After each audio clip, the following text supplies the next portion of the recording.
Oke, selamat siang teman-teman dari Kalimantan Tengah.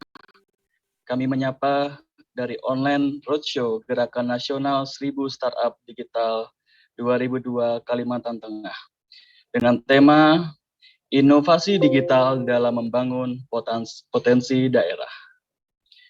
Bersama kita sudah hadir para narasumber dan tamu undangan, dan perkenalkan saya menyapa untuk kita semua. Saya M. Niko Fariski selaku Program dan Partnership Manager Regional Kalimantan Selatan dan Kalimantan Tengah Gerakan 1000 Startup Digital 2002. Oke, tak lupa untuk teman-teman untuk bisa absensi di link barcode yang ada di pojok kiri bawah untuk absensi kehadiran, dan jangan lupa menulis namanya sesuai dengan akta yang sah, karena kita agar tidak ada kesalahan dalam pencetakan sertifikatnya nanti.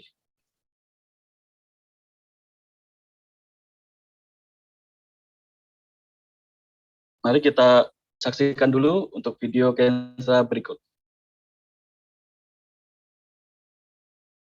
Hai, aku Adi. Tahun ini keluargaku punya beragam kebiasaan baru.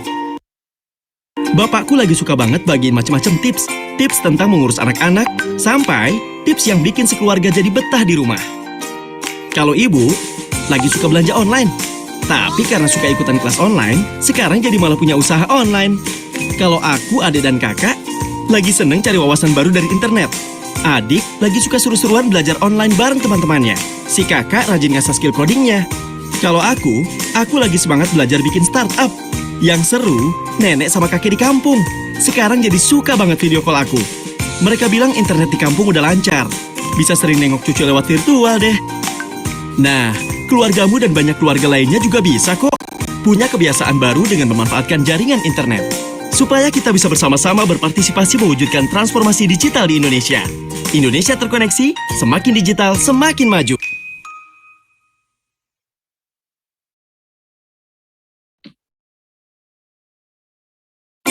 Hai, aku Adi. Tahun ini keluargaku punya beragam kebiasaan baru. Oke. Roadshow Gerakan Nasional 1000 Startup Digital Kalimantan Tengah dengan tema Inovasi Digital dalam Membangun Potensi Daerah. Kegiatan roadshow ini diadakan dengan konsep daring di setiap daerah dan pelaksanaan program Gerakan Nasional 1000 Startup Digital. Bentuk kegiatan merupakan seminar dengan bentuk panel discussion dengan menghadirkan perwakilan dari Pentahelix di daerah. Nah, selanjutnya kita akan sebelum ke sesi berikutnya, mari untuk sama-sama kita berdoa agar diberikan kelancaran dalam kegiatan ini. Berdoa menurut keyakinan dan agama masing-masing. Berdoa dimulai. Berdoa selesai.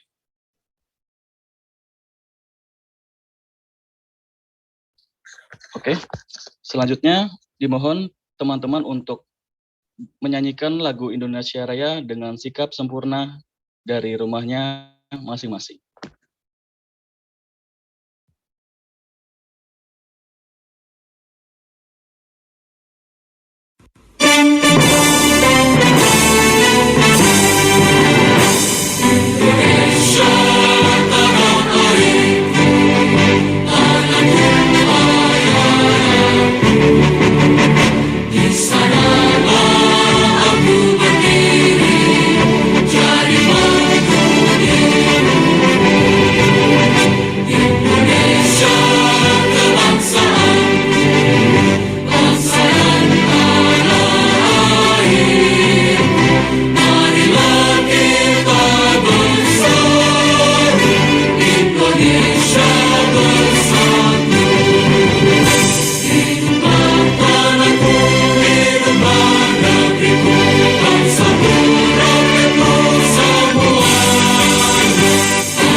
Baik, demi dukungan tentang program kegiatan Roadshow 1000 Startup Digital Kalimantan Tengah, kita didukung oleh tokoh-tokoh nasional yang mensupport kegiatan ini.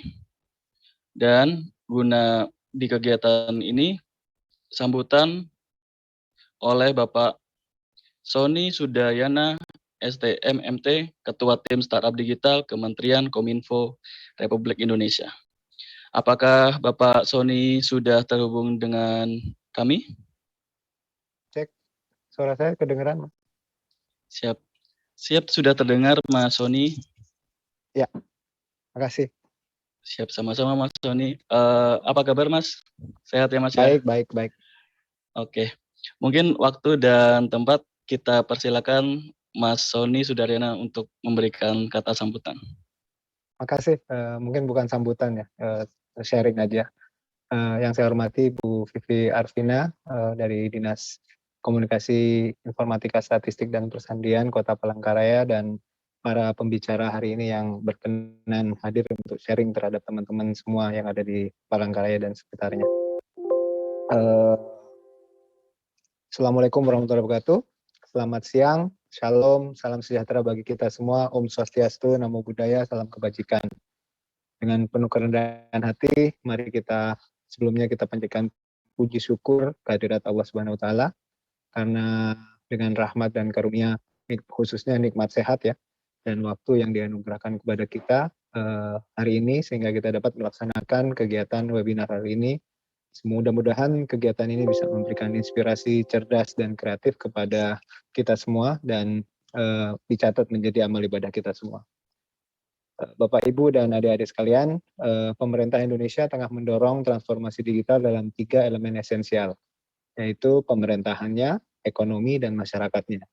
Untuk menopang ketiganya, pemerintah memiliki sebuah framework, yaitu namanya Indonesia Digital Nation. Framework ini berisi pondasi dan pilar yang akan mendukung terciptanya ekosistem yang memadai bagi pemerintahan, bisnis, dan masyarakat di era digital. Infrastruktur teknologi dan aplikasi adalah pondasi utama dari framework ini. Pada framework tersebut terdapat pula pilar-pilar yang menjaga agar terdapat kesesuaian dengan arah dan tujuan dari negara. Antara lain adanya regulasi, kebijakan, keamanan, dan pengendalian, serta yang terpenting adalah pengembangan SDM digital. Bapak, Ibu, dan saudara sekalian, Indonesia saat ini sedang dan akan menikmati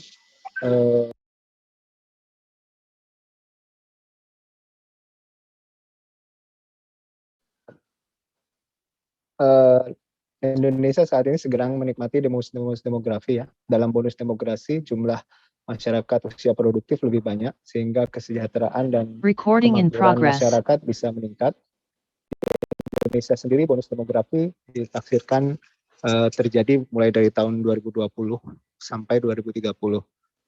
Sekitar kita memiliki 70,7% usia produktif. Hal ini bisa menjadi peluang baik bagi peningkatan perekonomian Indonesia. Namun jika tidak dimanfaatkan dengan baik, bonus demografi justru bisa menjadi hal buruk bagi sebuah negara. Oleh karena itu, pemerintah dan kita sendiri harus siap menghadapi bisa kita dapatkan jika dipersiapkan dengan sungguh-sungguh. Namun jika tidak, yang terjadi justru sebaliknya, nggak ada lapangan kerja yang memadai, justru akan menyebabkan ledakan pengangguran. Kita bisa melihat mungkin di kota-kota teman-teman itu ada banyak kafe, anak-anak muda yang nongkrong ya. Jadi itu salah satu indikator bahwa kita sedang mengalami bonus demografi dan juga kita melihat bagaimana shifting pekerjaan ya. Banyak contoh di perbankan aja lebih dari 50.000 orang di PHK dengan adanya efisiensi penggunaan ATM store tunai sehingga kasir-kasir tidak diperlukan lagi. Nah, itu adalah model digitalisasi ya. Itu nggak bisa kita hindari, tapi akan muncul lebih dari 200 jenis pekerjaan baru seperti maintenance ATM-nya, sistemnya, statistik dan data. Kemudian kita juga melihat bagaimana startup menyelamatkan ekonomi Indonesia di kala pandemi. Ketika semua nggak boleh buka tokonya, nggak boleh berjualan, tapi kita bisa pesan melalui online sehingga ekonomi masih bisa jalan. Dan bagaimana startup Gojek dan Tokopedia itu bisa kontribusi 2% terhadap GDP. Itu baru 1-2 startup. Bayangin kalau ada 1.000 startup, bagaimana kontribusinya terhadap perekonomian Indonesia. Dan dia create jobs untuk 4 juta driver dan membantu lebih dari 10 juta UMKM. Itu baru dari dua startup aja. Kita berharap akan ada lebih banyak lagi startup-startup, itu makanya kita pengen sebenarnya create lebih dari 1.000 startup yang bisa membantu transformasi digital khususnya pertumbuhan ekonomi di Indonesia. Kita ngelihat juga banyak anak muda, teman-teman pasti pengen memulai usahanya sendiri namun nggak tahu caranya, kemudian bingung harus mulai dari mana, nggak punya knowledge, nggak punya networknya. Maka dari itu Gerakan Nasional 1.000 Startup ini hadir dan ini merupakan langkah awal bagi kita untuk menciptakan masa depan ekonomi digital Indonesia yang akan mengubah nasib bangsa. Gerakan ini ingin menciptakan 1.000 perusahaan rintisan berbasis digital yang akan mentransformasi Indonesia menjadi negara maju dengan anak-anak muda sebagai motor penggeraknya. Nah, nanti akan ada dijelaskan ya terkait strateginya gimana. Kita strateginya dijalankan melalui mentoring dan pembinaan intensif melalui tahapan sistematis di 17 hub di Indonesia yang sudah memiliki infrastruktur fondasi digital yang kuat. Mulai dari ignition, networking, workshop, hack sprint, bootcamp, sampai ke hatch. Indonesia saat ini memiliki keberagaman budaya yang sangat kaya. Jika dipadukan dengan kekuatan teknologi digital, ini adalah modal besar untuk menghasilkan inovasi dan kreativitas yang begitu unik di tiap daerah. Mungkin Jakarta akan berbeda dengan Palangkaraya, dengan Sulawesi, dengan Kalimantan akan berbeda dan kita karena memiliki budaya yang sangat berbeda juga. Mari kita berhenti bermimpi, menolak terbuai dengan potensi. Kita selalu dibilangin kita banyak potensinya, tapi saatnya kita beraksi. Saya mengajak anak-anak muda Indonesia untuk bergerak dan ikut menentukan arah bangsa di era ekonomi digital ini. Semua ini adalah manifestasi semangat gotong royong di era digital, di mana seluruh unsur masyarakat mulai dari teman-teman pelaku startup, kreator, komunitas, akademisi, media, pemerintah daerah, dan pemerintah pusat bergerak bersama mengembangkan ekosistem yang mendorong terciptanya generasi baru yang mumpuni di bidang ekonomi digital.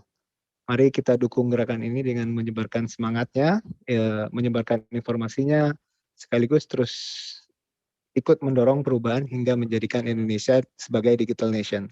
Tak lupa saya ucapkan terima kasih kepada para pihak yang telah mendukung terlaksananya roadshow hari ini, teman-teman pembicara, dari pemerintah daerah, terima kasih banyak atas dukungannya. Semoga perjuangan gerakan ini akan membawa banyak manfaat bagi perekonomian bangsa, memberikan banyak solusi, membuka banyak lapangan pekerjaan baru, dan membawa ekosistem digital Indonesia lebih maju lagi. Akhir kata, saya mengajak kepada seluruh calon founder startup yang hadir hari ini untuk bergabung dalam gerakan 1.000 Startup Digital. Nanti udah bisa mulai di-download aplikasinya, karena kita akan mulai ignition di bulan Agustus. Dan mungkin pesan dari saya, internet, kita menghabiskan banyak anggaran ya, Kominfo menghabiskan banyak anggaran untuk membangun internet, untuk mengkoneksikan seluruh Indonesia dengan internet. Dan internet ini akan menghubungkan satu Indonesia, bukan hanya di kota-kota besar di Indonesia, tapi juga ke seluruh dunia. Dan dari kesempatan ini akan membuka banyak kesempatan bagi teman-teman semua. Pertanyaannya, sudahkah kita semua siap menghadapinya untuk bisa bersaing dengan London, dengan Paris, dengan kota-kota besar? Karena kita saingannya kalau udah internet bukan dengan Jakarta lagi, tapi dengan seluruh kota besar di dunia. Dan dengan adanya internet juga, ini membangun bangsa bisa di mana saja, dan kesempatan untuk penghidupan yang lebih baik tidak hanya berputar di kota-kota besar, bisa kita membangun bangsa di kota-kota teman-teman sekalian, karena dengan adanya internet. Dengan internet kita merdeka dalam berkarya, dengan kolaborasi kita ciptakan inovasi. Karena Indonesia maju mulai dari kamu. Mari kita wujudkan Indonesia Digital Nation dengan 1.000 solusi, 1.000 inovasi, 1.000 karya untuk satu Indonesia Raya. Terima kasih. Wassalamualaikum warahmatullahi wabarakatuh. Om Santi Santi Om. Waalaikumsalam. Waalaikumsalam warahmatullahi wabarakatuh. Terima kasih Bapak Sony atas sambutannya. Tetap ditunggu Kak Sony untuk sesi berikutnya. Kita akan masuk ke sesi sambutan dan pembukaan dari pemerintah Provinsi Kalimantan Tengah, yakni Ibu Vivi Arvina selaku PLT Kepala Dinas Kominfo Kota Palangkaraya.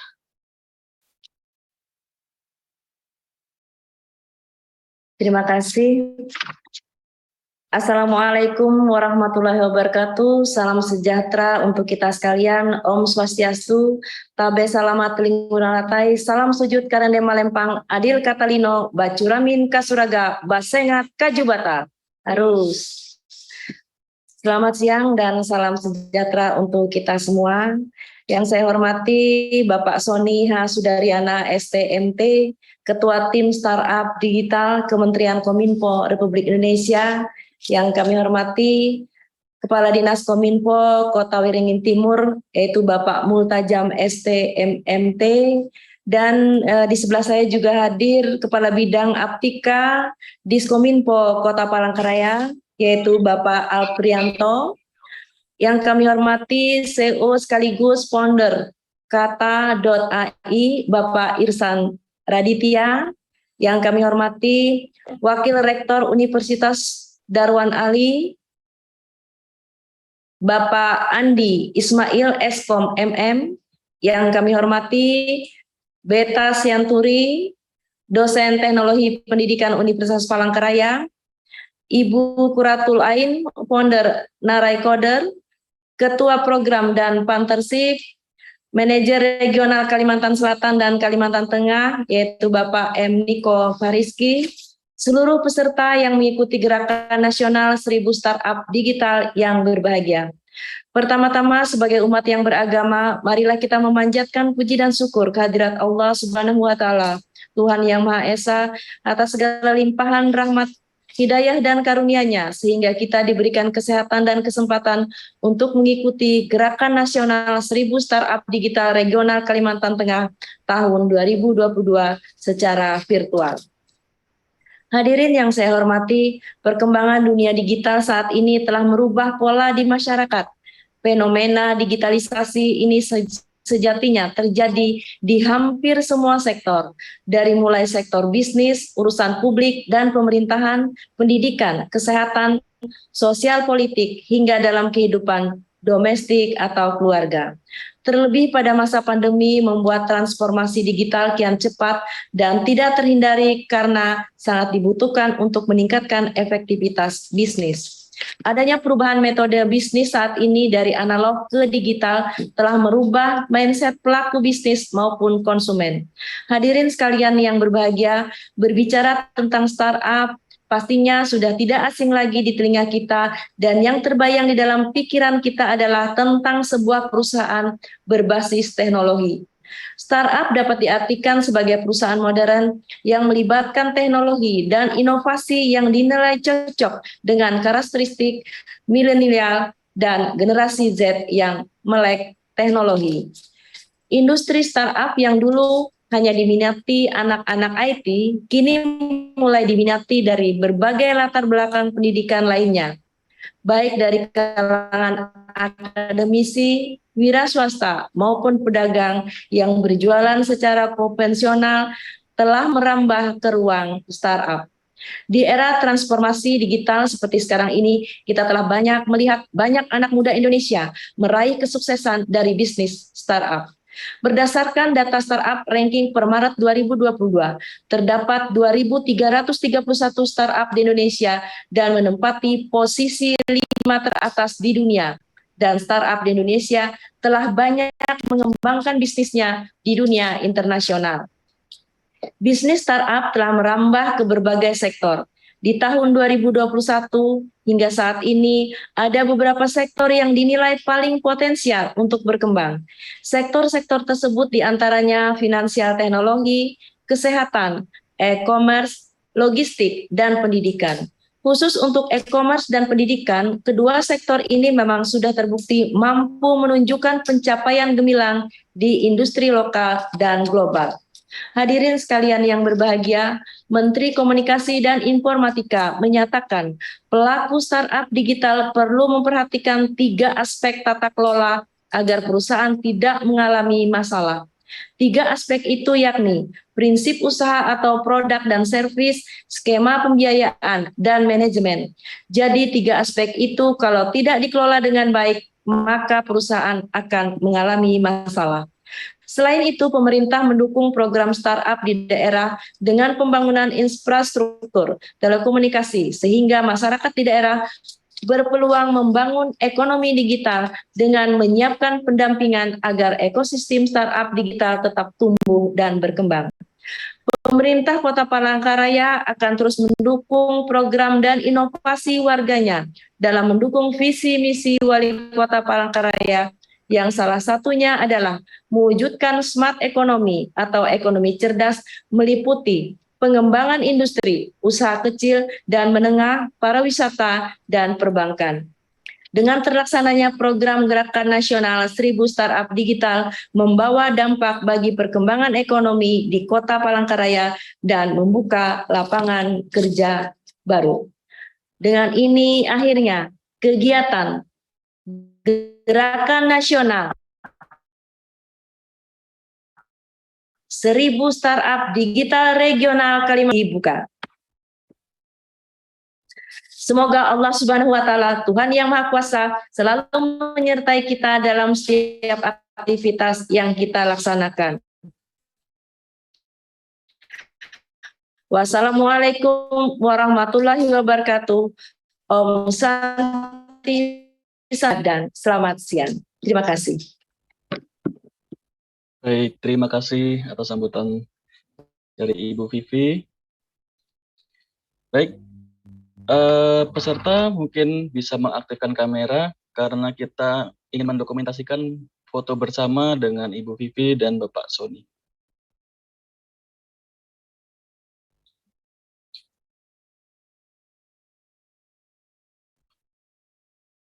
Mungkin bisa dibantu teman-teman untuk spotlight-nya. Oke.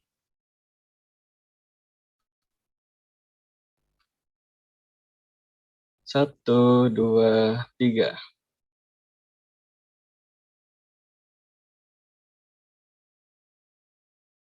Oke, satu kali lagi ya. Oke, satu, dua, tiga. Baik, terima kasih Ibu Vivi dan Bapak Sony atas kehadiran dan waktunya. Untuk agenda berikutnya,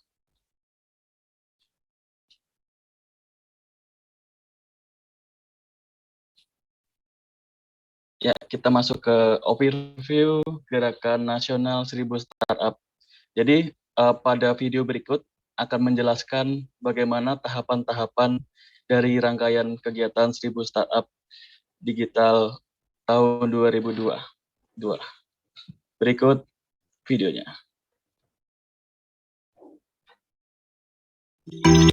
Ini telah memaksa kita untuk semua berubah dan beradaptasi. Dengan teknologi digital, setiap perubahan dan adaptasi ini dapat lebih cepat terakselerasi. Siapapun dan dimanapun kini memiliki kesempatan yang sama untuk merintis sebuah solusi. Walau demikian, tak sedikit pula yang merasa bingung untuk mulai dari mana. Untuk itu, Gerakan Nasional 1000 Startup Digital ada. Sejak 2016, Kementerian Kominfo menyediakan ekosistem startup Indonesia dengan berbagai dukungan, terutama bagi mereka yang baru mau memulai startupnya. Gerakan Nasional 1000 Startup Digital telah menyiapkan serangkaian program terstruktur untuk membantu mengubah gagasan ide menjadi produk nyata. Bagaimana tahapannya? Pertama, tahapan Ignition.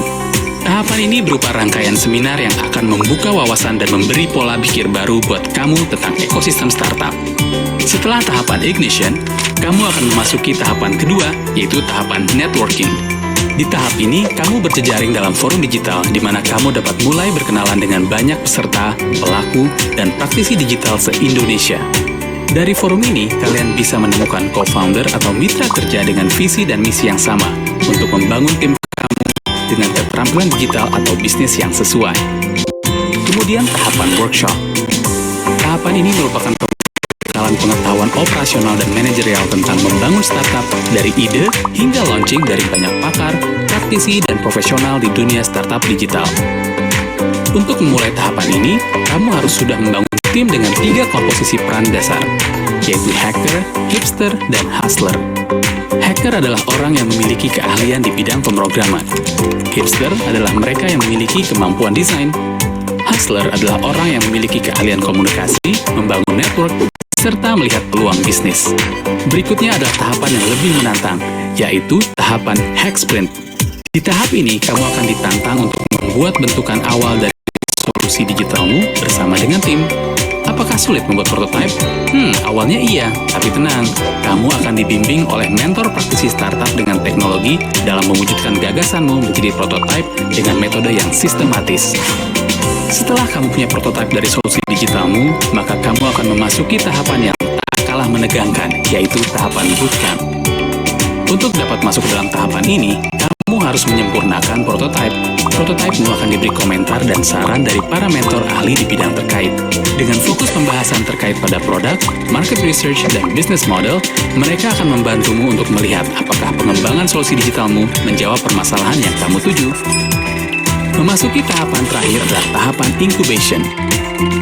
Seleksi tahapan yang harus kamu lewati untuk dapat melaju dalam tahapan ini adalah dengan menyiapkan rencana pengembangan produk dan bisnis yang rinci dengan timeline yang spesifik.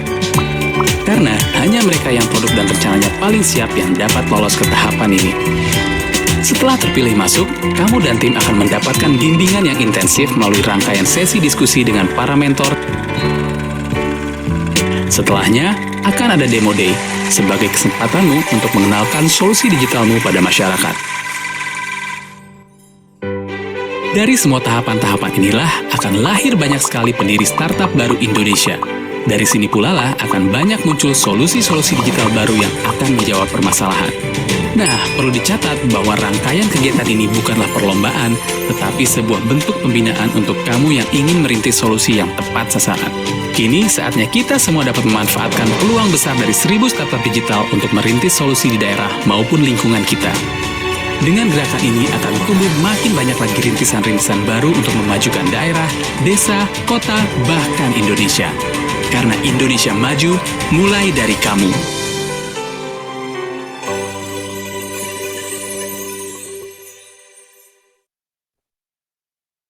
Nah, mengenai tahapan program startup, nanti kawan-kawan founder juga bisa mengikuti kegiatan startup digital di Kalimantan Selatan.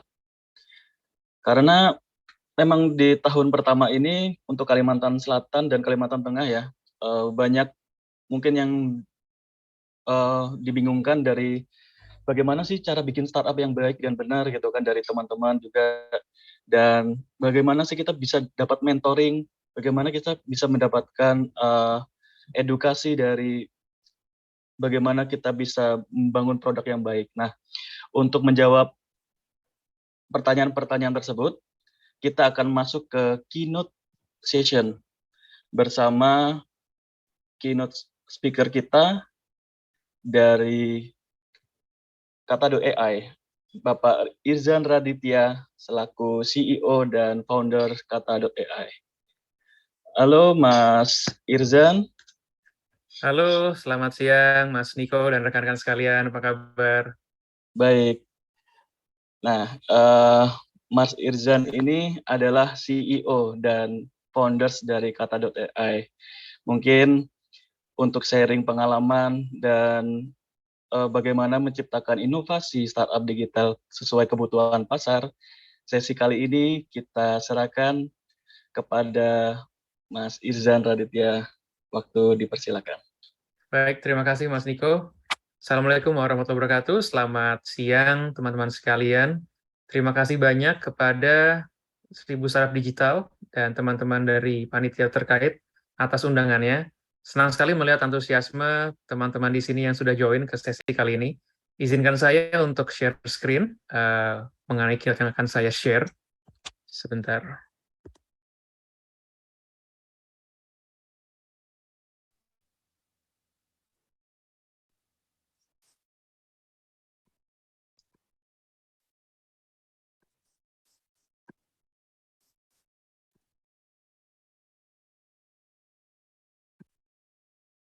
Oke.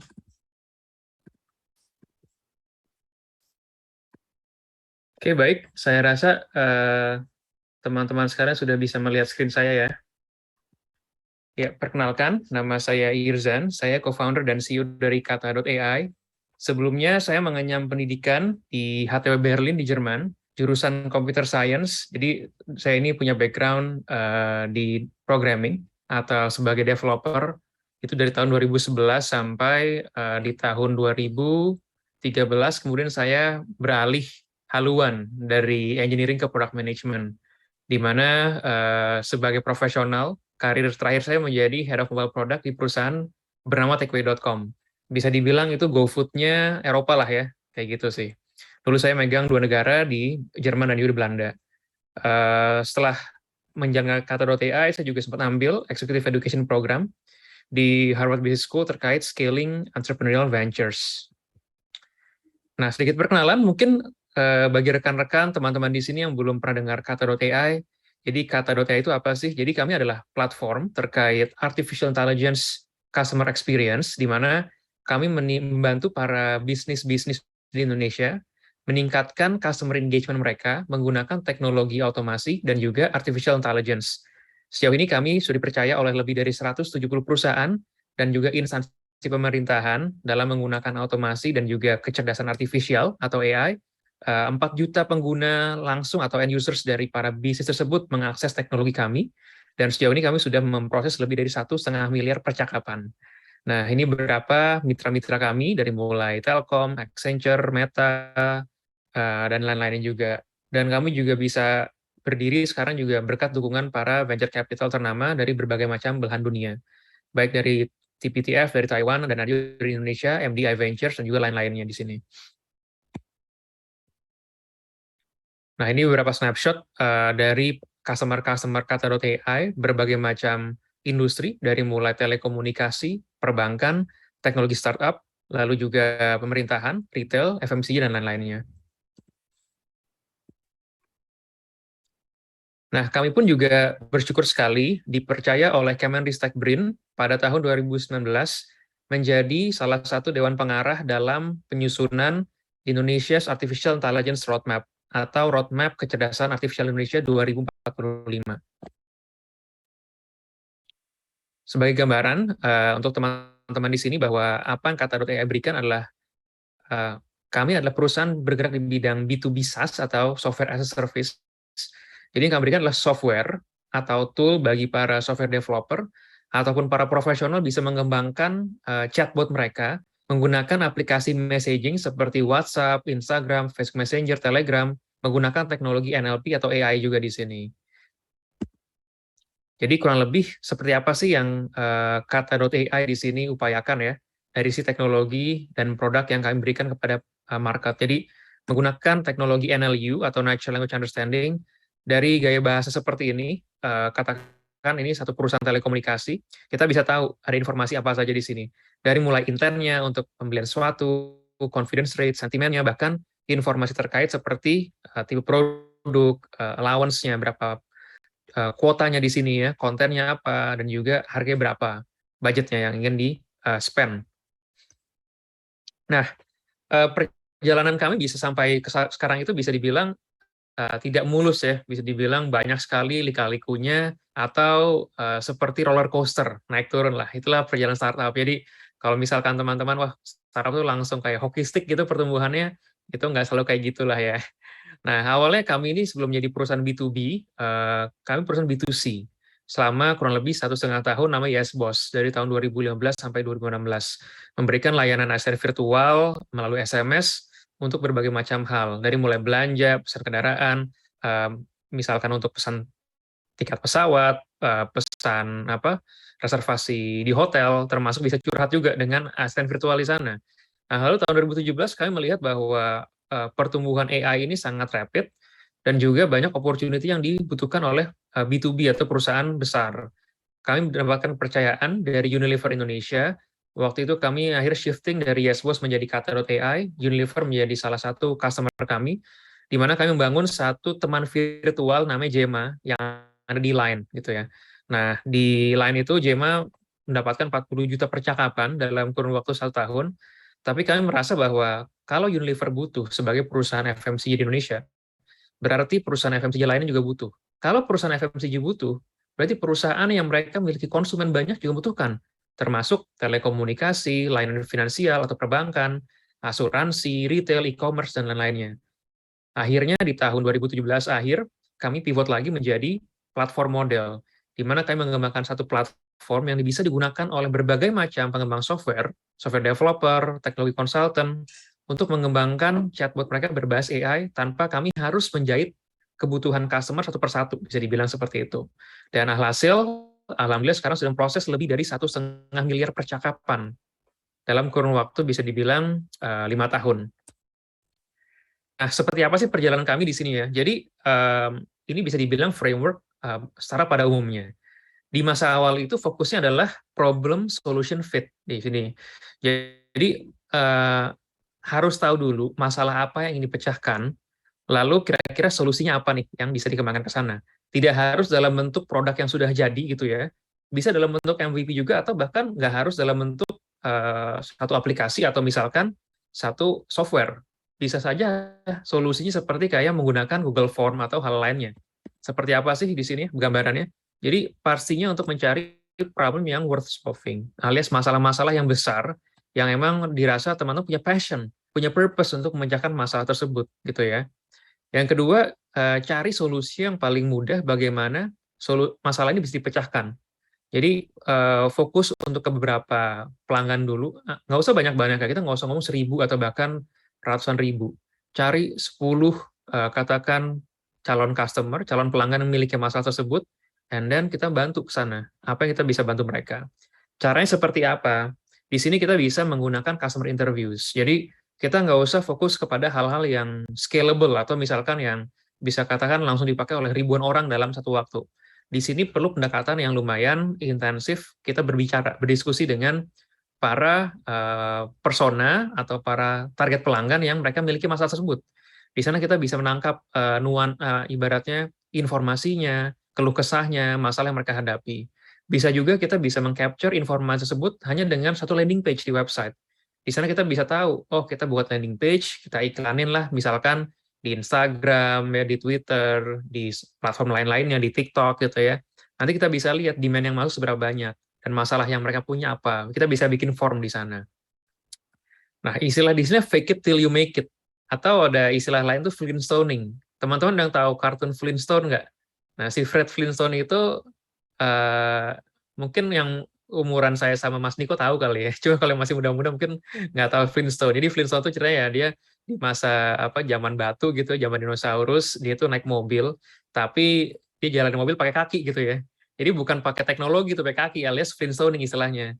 Jadi ibaratnya kayak ya coba-coba dulu aja lah, nggak usah solusi yang super scalable, tapi kita memecahkan masalahnya.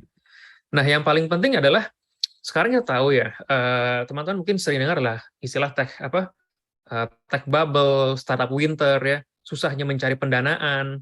Di sini makanya saya tekankan adalah bagi para startups, sebelum kita berbicara minimum viable product, pastikan kita bisa punya namanya minimum viable business. Artinya apa? Artinya kalau bisa dari hari pertama kita udah tahu caranya kita bisa generate revenue, generate income. Nggak harus dari bentuk transaksi misalkan yang scalable, misalkan transaksi via bank transfer kepada konsumen di aplikasi, nggak harus gitu sih. Bisa juga ya solusi kita sebagai konsultan di sana. Yang penting kita punya nafas untuk menjalankan kita punya misi, punya purpose, tanpa harus punya ketergantungan terhadap investor atau venture capital. Jadi ini mindset yang mungkin teman-teman jarang dengar, tapi ini yang menurut saya sangat penting dan ini jadi pegangan lah bisa dibilangnya. Nah, sebetulnya nggak masalah teman-teman keeping minimum viable business. Bisa aja kayak tadi ya ada side B sebagai consultant, sebagai agency, tapi ketika memang punya misi yang besar, berarti kan harus ada solusi, ada medium yang bisa memecahkan masalah tersebut untuk jutaan orang ibaratnya. Nah, tinggal dibagi-bagi bagaimana fokusnya tetap menjaga income stream ada, tapi juga ada investasi waktu, tenaga, dan energi untuk membuat sesuatu yang scalable di sana. Nah, ketika sudah terjawab nih problem dan solusi yang ada, kita bilangnya di sisi customer development, barulah di sini kita bisa bilang customer validation. Kita validasi lagi di sini. Ini adalah stage yang paling penting. Banyak startup itu mereka karena tidak mendapatkan product market fit stage, mereka buru-buru scale up, bakar uang, akhirnya collapse di sana. Jadi di sini bagaimana kita yang tadi udah punya solusinya itu dijadikan satu produk ya. Jadi kita jadi nggak perlu kayak semuanya itu custom made lah ya, nggak semuanya harus dijahit satu persatu. Tapi menjadi solusi yang bisa dibilang seperti produk di sana. Nah, what is the product? The product itu bukan satu aplikasi, bukan juga di sini satu software, tapi adalah customer experience. Bagaimana pelanggan teman-teman di sana yang menggunakan jasa teman-teman itu mendapatkan customer experience yang baik gitu ya. Bahkan kalau kita bilang satu restoran itu produk apa? Makanan dan servis yang layanannya. Jadi secara customer experience, kalau makanan enak, harganya pas, lalu suasana restoran juga enak, pelayanan bagus, it's a customer experience gitu ya. Kita mungkin senang pakai Gojek karena apa? Customer experience-nya enak nih, lancar.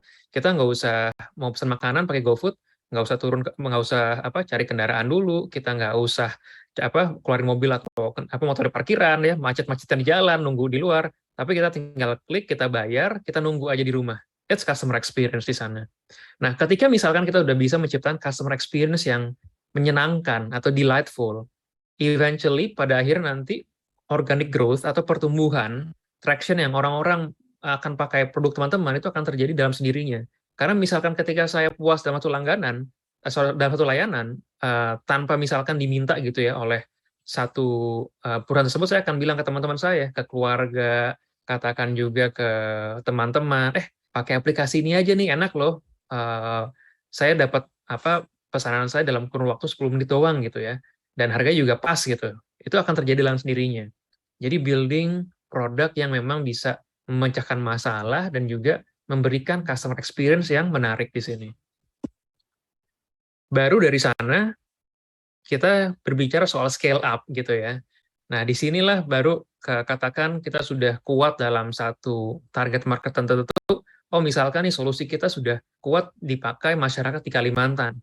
Gimana cara kita bisa ekspansi misalkan ke Sulawesi, ke Jawa? Itu udah masuk tahap scale up atau ekspansi di sana. Tapi kita jangan buru-buru ekspansi sebelum kita punya kuat di sini solusi yang memecahkan masalah tertentu untuk target market tertentu di sini. Gitu ya. Jadi nggak usah buru-buru bakar uang atau misalkan keluar budget marketing sebelum kita bisa ketemu product market fit-nya. Jadi kurang lebih tahapan seperti ini di awal pre-product market fit, product market fit, terus bagaimana conversion itu bisa di-optimize ya, misalkan kayak kita perbaikin flow customer untuk membeli barang di sana, kita enhance lagi experience-nya, app-nya lebih cepat. Di sana eventually nanti pertumbuhannya bisa dibilang akan semakin eksponensial. Nah, intinya product market fit itu adalah bagaimana kita menemukan satu group of customers yang benar-benar mereka butuhkan solusi yang kita berikan di sini. Intinya adalah value dulu, nilai apa yang kita bisa berikan kepada pelanggan kita di sini. Dan ibaratnya kita harus bisa menjawab kenapa customer ini akan terasa terbantu dengan adanya solusi kita berikan dalam produk kita ini. Nah, kita nggak usah pusing bicara soal growth atau pertumbuhan. Yang penting value dulu di sini, solusi dulu yang bisa memecahkan masalah. Ketika misalkan solusi tersebut, produk tersebut sudah memberikan nilai tertentu, itu akan mudah ke depannya juga sih. Ya. Oke, saya akan lanjutkan dari sini. Ya. Nah, setelah misalkan teman-teman sudah mendapatkan product market fit, kita akan berbicara untuk growth. Artinya apa sih? Bagaimana kita bisa scale up dari produk atau lain kita berikan kepada pelanggan. Nah, pertama value itu harus didapatkan dulu. Nah, asumsinya sekarang bagaimana customer bisa menemukan produk kita? Apakah dari website, apakah dari sosial media, ataukah dari referral, orang-orang yang sudah pakai mereka akan memberikan ibaratnya informasi atau rekomendasi, itu untuk ke B2C. Kalau B2B misalkan apakah melalui sales yang melakukan outbound calls, atau via email, atau misalkan via partners, lain-lainnya juga di sini. Nah, intinya di sini nggak ada yang kita sekali jalan langsung sempurna. Kita tes, kita perlu coba di berbagai macam channel, kita ukur, kita track, dan kita akan improve terus ke sana. Nah, pastinya beda produk, beda bisnis, cara mereka untuk grow juga beda. B2C, cara growth-nya pasti beda dengan B2B di sini, jelas ya. Dan ketika berbicara soal growth itu bukan berarti kita berbicara soal paid marketing ya. Apakah kita selalu taruh iklan di Google, di Instagram, di TikTok, ini nggak selalu di sini. Banyak cara yang bisa dibilang menumbuhkan kita punya produk dengan cara tanpa harus menggunakan paid marketing juga. Nah, sebagai case study, gambar di sini antara YesBoss dan Kata.ai, menurut pengalaman saya di sini bahwa ketika kami menjalankan YesBoss, traction-nya itu ada ya. Lumayan kami ada ratusan ribu pengguna yang pakai itu. Tapi untuk menjalankan pertumbuhan, growth itu akan sangat sulit pada saat itu ya. Karena memang operasionalnya itu sangat manual di sana. Dan juga untuk kita bisa monetize layanan ini, itu nggak mudah. Karena bisa dibilang kami itu agregator para layanan ada. Jadi misalkan ada orang mau pesan makanan, oh kita pesenin pakai GoFood atau dulu Foodpanda. Ada orang mau belanja, kita cariin di Tokopedia, di Bukalapak, kayak gitu ya. Dan hasil kalau kita lihat, layanan tersebut mereka mengambil komisi lumayan kecil ya dari pelanggan atau dari merchant-nya. Nah, kami sebagai agregator itu sangat kecil sekali waktu itu mendapatkan monetization-nya untuk membuat satu bisnis yang sustainable. Belum ada B2B revenue, dan bagi pelanggan mereka punya banyak pilihan. Oh, kalau pesan kendaraan ngapain pakai YesBoss? Langsung aja ke Gojek, ke Grab kayak gitu ya. Nah, di Kata.ai di awal traction lumayan bagus ya, dengan adanya kami menjadi konsultan untuk satu perusahaan di luar sana. Tapi susah untuk kami bisa grow secara eksponensial ketika hanya berpegangan menjadi solution provider. Alhasil kami berubah fokus menjadi enabler, menjadi platform di sini ya, ibaratnya. Dan terjadi pertumbuhan eksponensial di tahun 2018 karena platform bisnis model ini. Nah, untuk menemukan product market fit, ada dua metode yang lumayan terkenal dipakai ya pada umumnya. Ada design thinking, di mana fokusnya adalah empati dulu kepada masalah yang dirasakan oleh target pelanggan atau pengguna. Jadi fokus kepada user experience, kita coba cari tahu dulu kira-kira jobs to be dan mereka tuh apa aja sih. Jadi apa saja mereka bisa harapkan ketika ada solusi, kebutuhannya bisa terpenuhi gitu ya. Misalkan kalau saya pakai aplikasi Gojek, kok saya pengen tahu selain bisa memesan kendaraan, saya pengen tahu juga nih kira-kira sekitar saya mapnya akurat apa enggak. Oh, saya bisa cek juga histori perjalanan saya seperti apa. Jadi feature saya kebayang di sana ya. Baru dari sana akhirnya ada value proposition. Jadi nilai apa yang kita berikan kepada pelanggan di sana. Nah, yang kedua ada lean method. Lean method ini artinya apa? Ketika kita sudah mulai design thinking, berarti kan kita sudah punya hipotesa. Oh, kira-kira masalahnya ini, target marketnya ini, solusi yang diberikan ini. Nah, tapi apakah itu akan menjadi hal yang konstan atau konsisten? Karena pada dasarnya kan market itu kan berubah terus. The only constant in this, the only something consistent ya di dunia ini cuma change, perubahan. Jadi adanya lean method ini menuntut kita sebagai para startup founders atau misalkan pelaku di teknologi startup untuk bisa beriterasi atau being agile lah ibaratnya. Ya. Kita akan coba nih dissect di sini. Jadi pada design thinking adalah kita ini harusnya fall in love atau kita jatuh cinta kepada masalah yang ingin dipecahkan. Bukan dari sisi solusi, produk, apalagi teknologinya gitu ya. Jadi proses dari mulai empathize ya, berempati dulu kepada target audience atau usernya, kita define kira-kira menurut pandangan mereka itu seperti apa sih kebutuhannya. Nah, ideate, nanti ada kita bisa cobalah beberapa ide, nggak ada yang salah di sana gitu, brainstorm gitu kan. Lalu bikin prototype ya untuk kira-kira berapa ide di sana, akhirnya tes. Kira-kira dari audiens ini mereka paling suka flow-nya seperti yang mana nih. Di fase ini nggak perlu kita bikin aplikasi atau bikin software atau katakan mockup yang super canggih itu super kan nggak butuh dulu. Ini bahkan cukup dengan kertas, coret-coretan itu akan lebih baik lagi. Intinya di fase ini kita validasi dengan dana yang semini mungkin, dengan effort yang juga semini mungkin, gitu ya. Jadi nggak banyak investasi yang kita harus taruh di depan, hanya lebih untuk waktu untuk di sini validasi. Oke, kita lanjut. Nah, untuk lean ini adalah ketika misalkan kita sudah punya hipotesa, maka kita akan build ya kan, kita akan mulai development mungkin dengan cara yang lumayan bisa dibilang fast iteration, alias kayak cepat aja lah, yang penting ada. Dari sana kita bisa measure bagaimana traction-nya, informasi apa yang kita dapatkan. Kalau kurang pas kita akan learn, dan kita akan balik lagi ke fase build. Jadi cycle seperti itu, Lin, cycle ini. Intinya untuk develop satu MVP, atau minimum viable product. Ada juga feedback loop ya, bisa dibilang mirip-mirip lah di sini ya. Jadi kayak kita selain memang melihat data dari pemakaian produk, kita bisa juga tanyakan langsung kepada customer terkait feedback yang ada. Nah, cara seperti apa? Kalau di Kata, kami memiliki beberapa mitra atau partners, kami akan adakan survei per quarter, baik online ataupun offline, adapun juga Slack channel di sini, bagi para pengguna platform di Kata.ai, untuk kami bisa mendapatkan kebutuhan mereka lebih lanjut lah. Dan yang paling penting adalah saya punya prinsip you can't improve what you can't measure. Jadi kita nggak bisa mengimprove sesuatu kalau kita nggak bisa track ya. Jadi namanya tracking data metrics itu dari awal sangat penting. Nah ini beberapa contoh aja ya, metrics kalau di B2 seperti apa, di B2B seperti apa. Nah di case study kami di AI ya, pertama kan kami melihat dulu kira-kira sini. Jadi banyak sekali pekerjaan manual yang bisa dibilang sangat repetitif dan juga yang mengerjakan lumayan stres di sana. Alhasil menciptakan low customer engagement. Teman-teman mungkin lumayan sebel ya kalau ketemu customer service yang jawabnya lama, terus template kayak robot. Tapi yang jawab manusia di sana di belakangnya. Nah, kedua, solusi tersebut kira-kira dalam bentuk conversational AI sudah banyak waktu itu ya. Dari Google ada, dari Facebook ada, cuma belum ada yang fokus banget di bahasa Indonesia. Ketiga, untuk industri tertentu, seperti layanan finansial, pemerintahan, juga di ranah telekomunikasi, itu butuh namanya customer data privacy atau protection.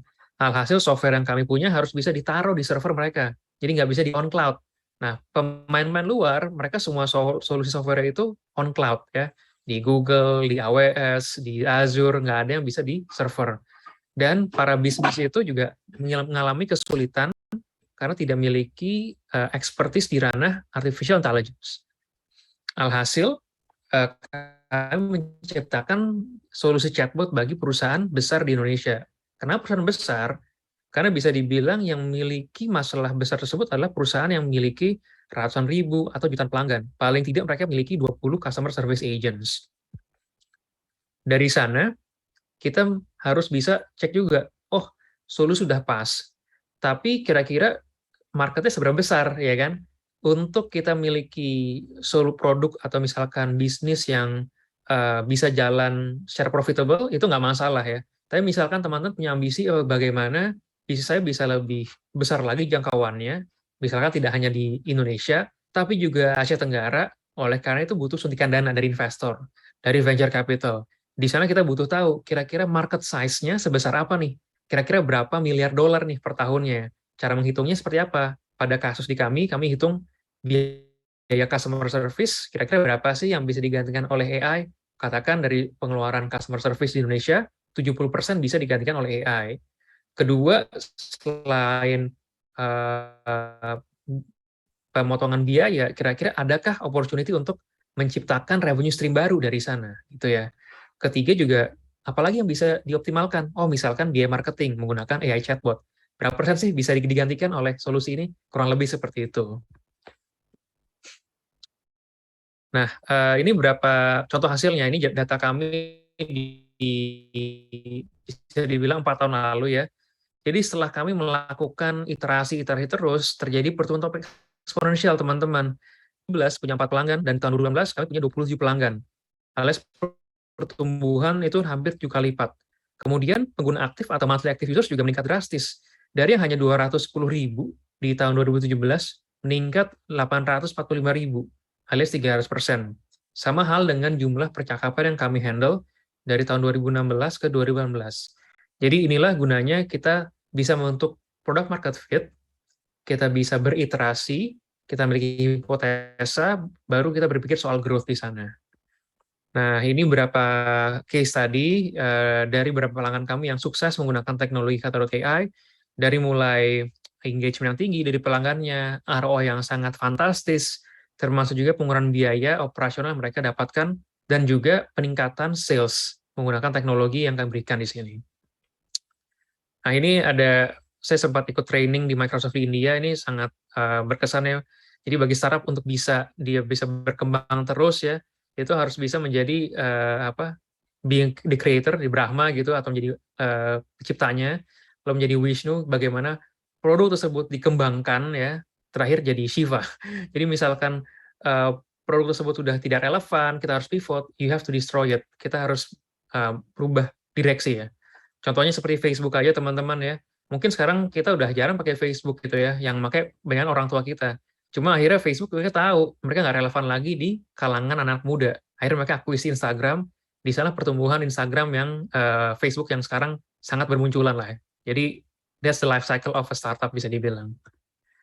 Baik, terima kasih. Ini pesan terakhir dari saya, find your purpose, then treat your people right. Jadi purpose dulu, people. Once we find the right people, we treat them right, eventually product and profit will take care of themselves. Sekian dan terima kasih. Assalamualaikum warahmatullahi wabarakatuh. Waalaikumsalam warahmatullahi wabarakatuh. Baik, terima kasih Mas Christian Raditya atas pemaparan materi tentang product market fit. Nah, di sini teman-teman juga sudah ada beberapa pertanyaan di kolom komentar. Bagi kawan-kawan juga masih dipersilakan untuk melakukan pertanyaan. Di sini ada salah satu penanya dari Robi Julianto. Nah, pertanyaannya, pendekatan saat proses product market fit lebih ke arah objektif atau subjektif terhadap perilaku pelanggan, calon pelanggan. Nah, berapa lama value proposition yang sudah diperoleh, diuji ulang, dan menghasilkan fitur-fitur baru? Oke, jadi pada dasarnya kan suatu startup itu kan harus memiliki pola yang predictable, repeatable, dan juga repeatable prosesnya di sini. Di sini kita pendekatan harus objektif. Jadi pasti dari satu pelanggan ke pelanggan lain ada hal-hal yang beda. Cuma di sini adalah seninya yang mungkin butuh dilatih juga, jam terbang juga di sini. Kira-kira kita bisa lihat benang merahnya apa sih gitu ya. Kita bisa pakai survei, katakan di sana kira-kira dari masalah ini mana yang paling banyak dialami. Dan kita fokus kepada hal-hal yang bisa dibilang mayoritas, di mana kayak 60% ke atas tuh merasa ini kayak inti permasalahan yang dihadapi lah gitu ya. Jadi perlu pendekatan yang lumayan objektif di sini. Lalu seberapa lama? Wah, ini nggak ada yang bisa jawab kali ya, karena balik-balik di sini seberapa cepat kita bisa mengumpulkan data tersebut, seberapa cepat kita bisa memvalidasi dari ide tersebut dalam bentuk MVP. Lalu dari sana kita nggak hanya berbicara soal penggunaan, tapi juga bagaimana kita bisa monetize. Nah, ketika hal tersebut sudah bisa divalidasi, katakan paling nggak, tergantung ya, setiap bisnis mungkin beda-beda nature-nya ya. Tapi ketika dirasa, oh ini udah ketemu nih pola seperti apa, dites nih kalau bawa ke market baru, pelanggan baru selalu bisa, nah itu waktu yang tepat untuk scale up sih. Jadi nggak ada jawaban yang pasti, berapa lama, seberapa banyak, semua itu tergantung kecepatan kita dan kejelian kita dalam membentuk customer journey yang predictable tadi ya. Dan juga mereka bisa merasakan bahwa manfaat dari produk kita ini ada setiap hari. Jadi mereka kembali lagi nih, oh tiap hari pakai lagi produknya, atau misalkan minggu depan, alias kalau di istilah tuh metrik apa, retention rate di sana lah ya. Jadi kalau retention rate-nya tuh udah bisa dibilang 70-80% dalam kurun waktu tertentu, tergantung produk masing-masing, itu artinya sudah lumayan nemu lah produk market fit-nya. Coba jalin dalam 1 kuarter atau 3 bulan, itu lumayan nanti bisa dilihat kira-kira sudah ke arah sana atau belum sih. Baik, semoga menjawab pertanyaan dari Bapak Robi Julianto. Oke, teman-teman, apakah ada yang ingin ditanyakan lagi? Boleh open mic juga atau open kamera untuk berkomunikasi dengan narasumber. Oke, perkenalkan Mas, saya Rahmadani Novian Jaya. Saya punya beberapa startup juga. Nah, jadi saya pengen menanyakan nih terkait product market fit, dan kebanyakan startup gagal karena product market fit tidak ditemukan ya. Nah, gimana sih product market fit ini benar-benar kita dapatin selama kita membuat startup? Karena secara garis besar kegagalan startup itu dipicu oleh ketidakmampuan dalam mencapai product market fit.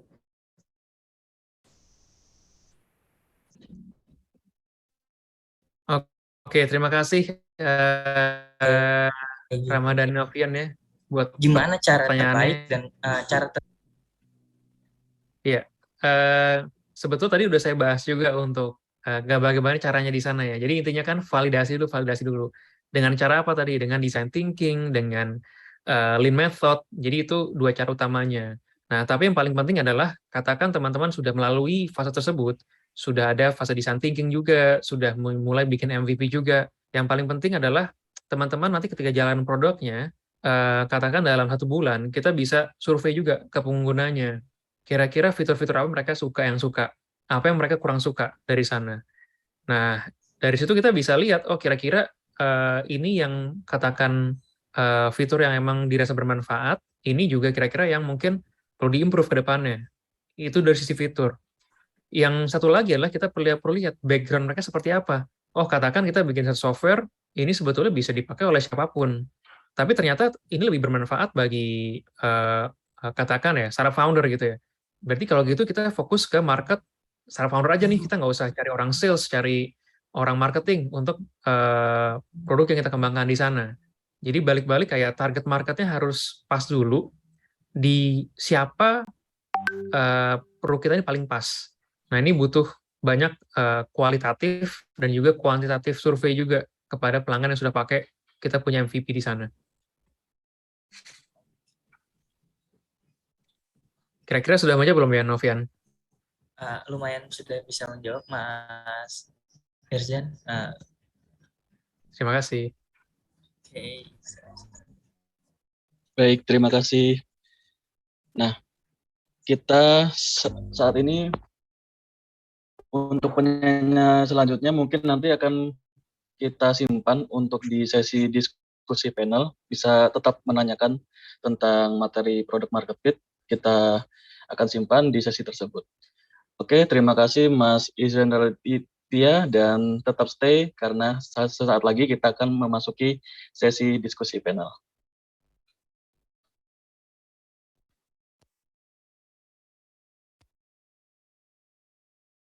Sebelum memasuki sesi diskusi panel, kawan-kawan jangan lupa untuk mengisi kehadiran di absensi di link di pojok sebelah kanan bawah, bisa di-scan ataupun bisa diakses melalui link yang sudah dibagikan di kolom komentar. Nah, di sesi diskusi panel kali ini kita sudah kedatangan dari tokoh-tokoh dari daerah di Kalimantan Tengah dan beberapa pembicara. Nah, di sini kita akan dipandu oleh Mbak Quratul Ain selaku founders dari Narecoder dan relawan penggerak 1000 startup digital. Halo Kak Quratul, apakah sudah terhubung di Zoom? Halo, selamat siang. Apa kabar Kak Niko? Baik, alhamdulillah masih sehat. Iya. Oke, untuk sesi diskusi panel kali ini kita serahkan ke Kak Ain untuk memandu jalannya sesi diskusi panel. Silakan Kak Ain. Terima kasih Kak Niko. Ya.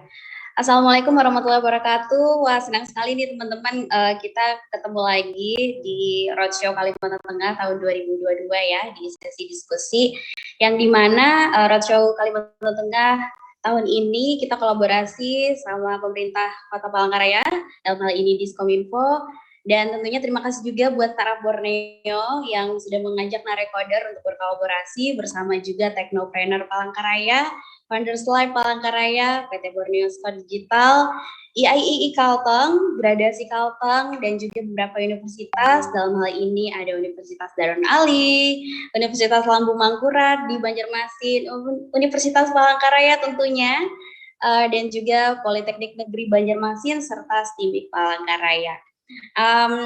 Ini teman-teman dari mana aja sih? Kayaknya banyak yang muda-muda tadi lihat-lihat ya. Boleh dicek mungkin dari mana aja teman-teman, dari Kaltengnya, daerah mana, atau mungkin ada yang dari luar daerah Kalimantan Tengah juga, boleh disampaikan di chat juga, biar kita tahu di sini pesertanya tuh dari mana aja sih ya, karena kayaknya antusias banget juga. Nah, kita mau sapa-sapa dulu buat narasumber kita hari ini. Wah, Kak Irzan Raditya, Apa kabar Kak? Keren banget loh keynote speaker-nya, luar biasa. Terima kasih Ain. Mau Halo. ucapin secara pribadi juga terima kasih sudah mau berkunjung ke Kalimantan Tengah walaupun via virtual. Dan juga Kak Beta Centauri. Nah, ini dosen teknologi pendidikan di Universitas Palangkaraya, sekaligus juga ketua Teknopren Palangkaraya nih. Halo Kak Beta. Halo Ain, selamat siang. Apa kabar? Wah, cantik sekali. Alhamdulillah luar biasa Kak. Semoga Makasih, bagus Ain. juga nih kabarnya hari ini ya. Iya. Nah, dari luar kota Palangkaraya tapi masih di Kalimantan Tengah, ada Bapak Kepala Dinas Kominfo Kota Waringin Timur, Pak Multazam. Selamat siang, Mbak Ain. Iya, Bapak. Ya. Apa kabar? Selamat siang, Pak Irzan, Mas Andi, Mbak Beta. Selamat siang. Mohon maaf, saya nggak bisa open video nih karena posisinya lagi di perjalanan. Wah, baik Bapak. Wah, terima kasih sudah menyempatkan hadir ya Pak, walaupun lagi di perjalanan. Baik, ada juga dari Universitas Darwan Ali, Bapak Wakil Rektor Pak Andi Eskom MM. Iya. Halo Bapak, selamat siang. Siang. Mohon maaf suara saya kedengaran. Wah, Kedengaran ya? Pak. Iya, Aman. soalnya di sini hujan jadi Iya, saya nggak kedengaran apa-apa sebenarnya. Oh iya, aman Pak. Di sini aman sih. Iya, baik, Oke, baik. buat teman-teman, kita hari ini bakalan diskusi tentang potensi dan arah pembangunan startup digital daerah khususnya Kalimantan Tengah. Nanti teman-teman juga boleh tanya, boleh raise hand, dan juga boleh menyampaikan pertanyaannya di chat. Oh ya, tadi juga saya menyapa Pak Robi Julianto yang tadi bertanya, adalah Ketua Gradasi Kalteng. Selamat siang Bapak, terima kasih sudah bergabung. Dan tadi ada juga ini anak muda yang sangat luar biasa, masih belasan tahun ya, Rahmadani yang tadi juga bertanya, itu juga founder yang luar biasa juga dari Sampit. Terima kasih Dani sudah bergabung kembali. Nah, hari ini kita, kata Pak Andi, ada yang mau diperkenalkan nih buat teman-teman di Kalimantan Tengah. Pak Andi udah siap belum nih? Baik, saya langsung ya. Iya, silakan ya, Pak. Terima kasih atas waktunya yang terhormat Bapak. Sebelumnya Ibu Kepala Dinas Kominfo, Ibu Vivi, Pak Multazam, Kepala Dinas Kominfo Kota Waringin Timur, Mas Irza, karena masih muda ini Mas Irza, saya panggil Mas aja ya. Kemudian rekan sejawat Ibu Beta Centauri, kalau saya panggil Mbak nanti mahasiswanya protes gitu ya. Mbak Ain, ya, teman-teman mahasiswa dan para founder, saya yakin di sini ada banyak founder startup baru seperti itu ya. Nah, di sini saya ingin memperkenalkan hasil dari MBKM. MBKM itu ya adalah kurikulum Merdeka Belajar Kampus Merdeka, di mana Mas Menteri istilahnya mendisrupt ya kurikulum kami yang awalnya 8 semester full di bidang spesialisasi, di mana misalnya kalau jurusan komputer ya belajar komputer, jurusan manajemen ya belajar manajemen. Kalau ini berubah ya. Jadi sebanyak 2 semester atau setara 1 tahun itu kami memperbolehkan, jadi mahasiswa punya hak untuk belajar apa saja. Terdapat 9 kegiatan, ya salah satunya adalah membangun wirausaha atau startup. Ya, selain ada magang dan lain sebagainya, termasuk bela negara. Nah, hasilnya dalam 1 semester ini mahasiswa bersama dosen punya waktu untuk fokus membangun, tidak hanya dalam bentuk teknologinya, fokus ke teknologi, tapi ke model bisnisnya. Setelah model bisnis, maka terciptalah prototipe, dan ini mungkin semacam open beta ya. Namun demikian akan banyak potensi akan dihasilkan dari platform yang kami beri nama adalah UndaQuest ya. Mungkin sedikit gambaran supaya sebelum saya menjelaskan tentang UndaQuest, ini ada videonya. Saya izin video trailer sekitar 1 menit, saya izin share ya.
Halo, Mbak Ain? Iya, iya, luar biasa sekali tadi Pak, layarnya aja udah bikin penasaran ya.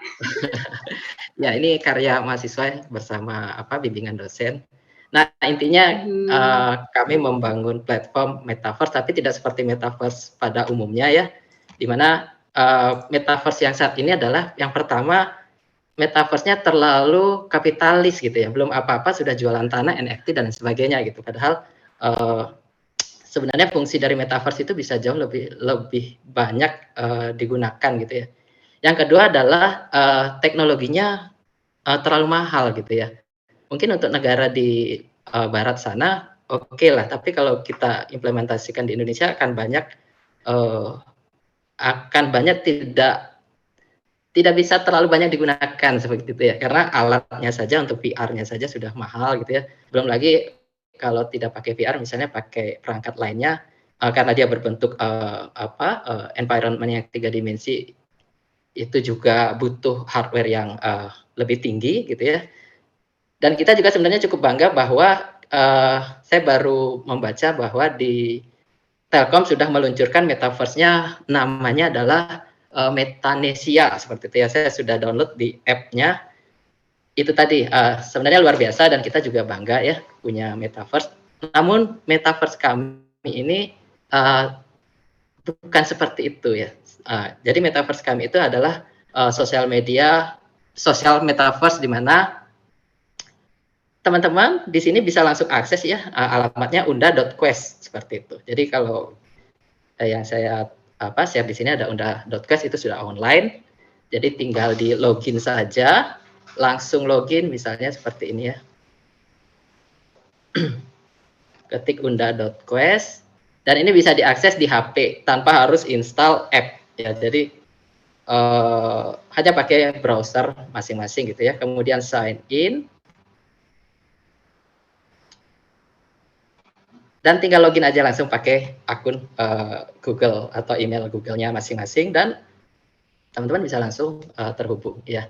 Nah, kemudian apa saja yang bisa dimanfaatkan? Kita sebenarnya ingin encourage komunitas ya, terutama lembaga pendidikan baik yang formal maupun yang informal, di mana mungkin teman-teman merasakan ya, atau kita yang akademisi merasakan banyak sekali webinar gitu ya, dan setiap webinar seperti saat ini WhatsApp group ada WhatsApp grupnya. Jadi saya ada kurang lebih mungkin ratusan WhatsApp group gitu ya, dan sering sekali terjadi bahwa WhatsApp grupnya akhirnya hanya satu kali pakai seperti itu, padahal di sana kan networking dari teman-teman di satu WhatsApp group itu sebenarnya sangat bermanfaat untuk ke depan ya. Nah, ini contoh kami membangun komunitas-komunitas tersebut. Salah satunya ini saya berikan ya untuk Space. Ini grup di sini kami beri nama Space, yaitu 1000 startup digital ya. Nanti mungkin dari admin atau yang bisa bertanggung jawab untuk startup digital Space ini kami berikan aksesnya, jadi bisa diklaim di Space. Nah, kemudian di dalamnya ada apa? Di dalamnya adalah keperluan untuk komunitas ya. Mungkin tidak hanya misalnya nih 1000 startup digital ya, tapi ada misalnya di sini lagi rame sih, yaitu kursus bahasa Inggris menggunakan Zoom gitu ya. Nah, komunitas-komunitas itu bisa kita akomodasi seperti itu ya, dengan mereka dapat membuat grupnya sendiri dan menggunakan metaverse yang kita berikan secara gratis, baik itu dengan metaverse yang 3 dimensi, misalnya contohnya ini ya, yang dimana kita mengenal metaverse itu ya dunia virtualnya adalah 3 dimensi ya. Namun ada yang unik di sini, kami menyajikan metaverse dalam bentuk 2 dimensi ya. Jadi ini mungkin saya tunjukkan yang 3 dimensi dulu. Ya, ini kami masih menggunakan open source ya, di mana nanti open source-nya karena open source kami bisa hosting sendiri dan bisa memberikan layanan untuk yang lebih premium, misalnya perlu akses concurrent user yang lebih banyak. Jadi karena kami bisa hosting, kami bisa menawarkan akses premium tersebut yang lebih terjangkau dibanding kalau ditawarkan oleh misalnya dari luar negeri seperti itu ya. Nah ini contoh akses metaverse 3D-nya bisa diakses di HP, ya, bisa menggunakan VR gadgetnya seperti Oculus Quest dan lain sebagainya, ya, dan tidak perlu menginstal, ya, jadi bisa pakai langsung menggunakan device VR-nya atau langsung menggunakan browser, ya, seperti ini. Fungsinya pun ini saya contoh ya. Fungsinya pun bisa digunakan untuk kegiatan yang berhubungan dengan pendidikan tadi, karena community kami yang kami fokuskan adalah mereka yang membangun komunitas itu tadi, baik pendidikan formal maupun informal. Dia bisa lakukan share screen dan lain sebagainya, ya. Nah, ini yang 2 dimensi. Ya. Yang 2 dimensi juga begitu, setiap space, ya, user yang membuat space-nya sendiri atau grup bisa menggunakan metaverse 2 dimensinya untuk keperluan community-nya. Ini misalnya kita integrasikan dengan video conference, yaitu Jitsi yang open source juga gitu ya. Nah, jadi komunitasnya bisa menggunakan untuk kebutuhan kegiatan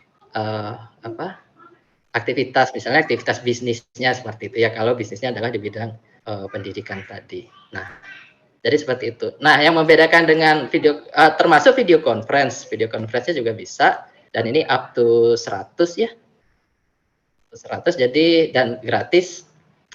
Tapi kita belum uji coba, pas 100 kita belum pernah uji coba ya, jadi klaimnya.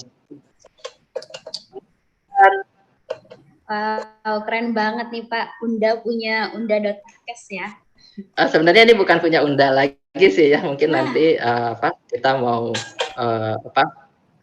nah ini contoh ya, semua perguruan tinggi terutama yang di Kalimantan Tengah sudah kami scraping seperti itu. Jadi misalnya ya, tadi kan 1000 startup digital, perguruan tingginya Ibu Beta apa Ibu? Mudah-mudahan ada ini. Universitas Palangkaraya Pak. Oh iya, oke. Iya. Berarti bisa menggunakan unda.cash juga berarti ya Pak? Bisa, misalnya bisa dan gratis. bergabung menjadi member ya. Iya, oh ini luar sepertinya biasa nih. Ya. Jadi kira-kira seperti itu. Jadi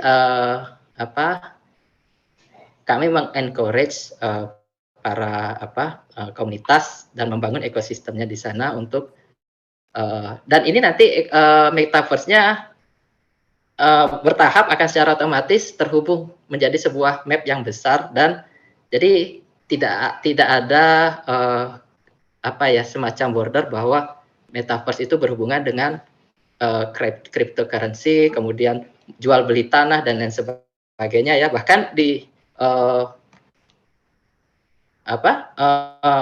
space-nya ini bisa dimonetize. Ya, kami sudah siapkan bagaimana space ini mereka bisa mencari uang lah seperti itu, baik dengan iklan maupun dengan hal yang lainnya yang sedang kami siapkan seperti itu. Salah satunya adalah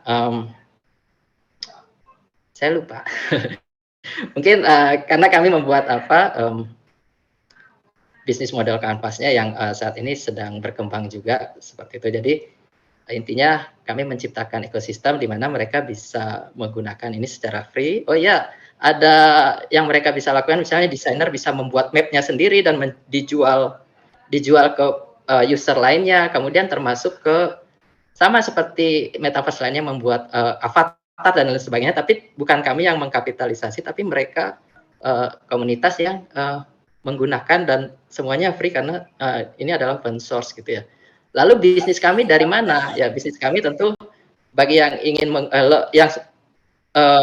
komunitasnya sudah besar tentu perlu akses punya server sendiri dong. Nah, itu yang bisa kami sediakan, menyediakan server metaverse, video conference dan lain sebagainya yang private khusus dan bisa mencapai concurrent user yang lebih banyak lagi. Itu termasuk Ya tentunya dari iklan seperti itu. Jadi dari sisi tentu ini tetap bisnis, tapi bisnisnya tidak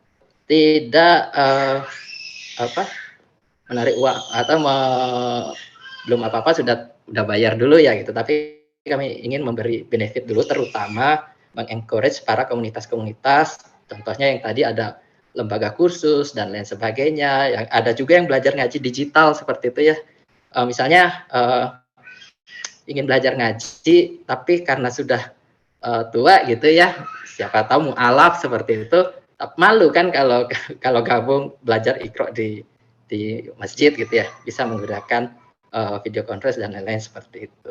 Nah itu mungkin kira-kira gambaran dari platform kami yaitu Ndaquest. Di sini juga adalah hasil dari kurikulum Merdeka Belajar Kampus Merdeka. Nah itu kira-kira ya saya kembalikan luar biasa ke Mbak. Pak Andi. Ini benar-benar implementasi yang luar biasa. Semoga segera berkembang dan benar-benar menyelesaikan problem yang ada di sekitar kita, terutama di bidang pendidikan ya Pak ya. Nah, dan saya sudah daftar juga ini ya, di 1000 Startup Digital App-nya, jadi saya juga ingin belajar banyak di Mas Irzan dan founder-founder lainnya yang memang sudah sukses lebih dulu seperti itu. Ya baik Mas. Iya, semoga. Terima kasih Pak Andi. Nanti kita ke Pak Andi lagi ya. Kita ke Pak Multazam dulu. Pak Multazam, selamat siang. Masih bisa terhubung Pak? Bisa, Ain. Oh iya. Iya Bapak, tadi ini Universitas di Sampit dan juga anak-anak muda di Sampit kan sekarang udah luar biasa banget nih, dan nggak kalah loh sama kota-kota besar gitu ya Pak. Dan Sampit khususnya Kota Waringin Timur gitu ya, dan juga Kalteng kan sekarang juga lagi gencar mengarah ke mewujudkan smart city gitu ya Pak. Kira-kira nih Pak, dari tanggapan Pak Multazam bagaimana nih tentang anak-anak mudanya yang sudah terjun dunia digital, implementasi dari berbagai sektor juga, gimana nih Pak tanggapannya? Baik, Mas Ain, teman-teman sekalian, Assalamualaikum warahmatullahi wabarakatuh. Saya mohon izin nih, video saya nggak buka karena saya hanya menggunakan paket minimal ini karena dalam proses perjalanan. Ini juga terkait karena memang di beberapa segmen area di perjalanan masih ada daerah-daerah blank spot dan ya tidak semua mencapai angka 4G ya, LTE 3G dan bahkan kadang-kadang 2G masih. Tapi itulah kondisi kenyataan. Tapi secara nasional Kementerian Kominfo sudah memberikan ruang dan waktu untuk pembangunan pemerataan internet. Memang ada pilihan sih bagi pemerintah mau cepat apa diratakan gitu ya. Jadi ini lebih banyak pemerataan karena keniscayaan sudah di beberapa daerah di pedesaan dengan jumlah penduduk yang hanya 100 orang itu bukan minta infrastruktur jalan, mintanya infrastruktur teknologi sudah. Dan ini keniscayaan yang kita harus lengkapin gitu ya. Kebetulan juga tahun 2022 ini Kabupaten Kota Waringin Timur mendapatkan bimbingan teknis dari Kementerian Kominfo terkait dengan perwujudan Smart City. Jadi ada 50 kabupaten kota di BET yang 2022 ini, salah satunya adalah Kabupaten Kota Waringin Timur. Banyak hal yang kita dapatkan kendala, dan banyak juga materi yang kita harus kerjakan secara paralel. Ya sama seperti Mas Irzan katakan tadi, untuk membangun startup tidak hanya sebatas kemampuan personal sebenarnya, tapi juga yang kita lihat adalah customer yang kita akan sasar. Mas Dani itu bagian dari yang sudah mencoba melakukan beberapa kali membuat startup. Tapi memang dalam situasi di daerah tentunya keterbatasannya banyak lah.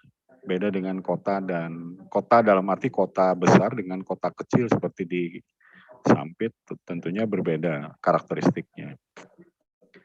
Di antara salah satunya dia pernah sempat bikin aplikasi ya sejenis e-commerce, mencoba menjembatani UMKM. Jadi produknya bukan produk jadi, tapi produk pesanan gitu ya. Tetapi ya kembali kepada tahapan-tahapan tertentu banyak yang tidak bisa dipenuhi gitu. Dan ini menjadi pelajaran bagi kami di pemerintah agar kami bisa membantulah seluruh para startup agar bisa berkembang baik. Smart City menjadi momentum dan kami berharap ada beberapa hal yang ingin kami bangun sebenarnya untuk ya bonus demografi yang disampaikan tadi. Bonus demografi itu kalau nggak bisa dimanfaatkan juga berbahaya kalau cuma nongkrong di warung kopi dan bla bla bla, cuma cerita doang. Saya rasa tidak ada hal positif yang didapatkan. Tetapi kalau kemudian ada sebuah wadah kreatif yang kemudian bisa di-generate dan di mana di dalamnya akan kita berikan secara bertahap, bagaimana produktif tentunya akan lebih baik. Nah ini sekarang kami lagi meng-create bagaimana membangun co-working space yang free, di mana di sana ada jaringan internet yang cukup handal, termasuk Unda nih. Unda kita support ini untuk jaringan internet, jadi salah satu perguruan yang bekerja sama dengan kami di Diskominfo ya termasuk Unda. Dan mudah-mudahan apa yang kami berikan ini bisa bermanfaat dan menghasilkan yang terbaik lah bagi pembangunan Kabupaten Kota Waringin Timur. Banyak hal lagi Mbak Ain, tapi nanti kita dalam proses diskusi tentunya kita bisa tanya jawab, dan kami berharap Mas Irzan dan kemudian Kementerian Kominfo tetap bisa mendorong di daerah Kalimantan Tengah, terutama nanti minta bantuan juga Bu Beta selaku pengajar di Universitas Palangkaraya bisa berkolaborasi juga dengan kami karena startup digital, 1000 startup digital ini tentunya ekosistemnya ada di ranah-ranah usia starting 28 tahun ya. 28 tahun up karena kematangan sebenarnya, bukan karena apa ya, karena situasi. Tapi ini kalau berdasarkan pandangan saya di usia 28 tahun itu dia proses demografinya dapat itu. Demikian, mudah-mudahan apa yang kami sampaikan bisa bermanfaat. Terima kasih. Wabillahi taufiq wal hidayah. Wassalamualaikum warahmatullahi wabarakatuh. Waalaikumsalam warahmatullahi wabarakatuh. Terima kasih Pak Multazam, luar biasa sekali. Ternyata pemerintah juga sangat mendukung dan tentunya pemerintah juga merealisasikan bagaimana ekosistem koneksi startup di Kalimantan Tengah itu bisa terjalin seperti itu ya. Baik, kita ke Kak Beta dulu nih. Kak Beta, ini kenapa saya panggilnya Kak Beta? Karena masih muda pokoknya deh, nggak boleh dipanggil ibu. Kak Beta, ini kan dosen juga nih, kita tahu juga Kak Beta nih dekat banget sama anak-anak mahasiswanya seperti itu. Gimana sih sebagai dosen kakak melihat peluang serta minat dan bakat mahasiswa di Kota Palangkaraya khususnya atau di Kalimantan Tengah dengan dunia startup nih gitu. Silakan Kak.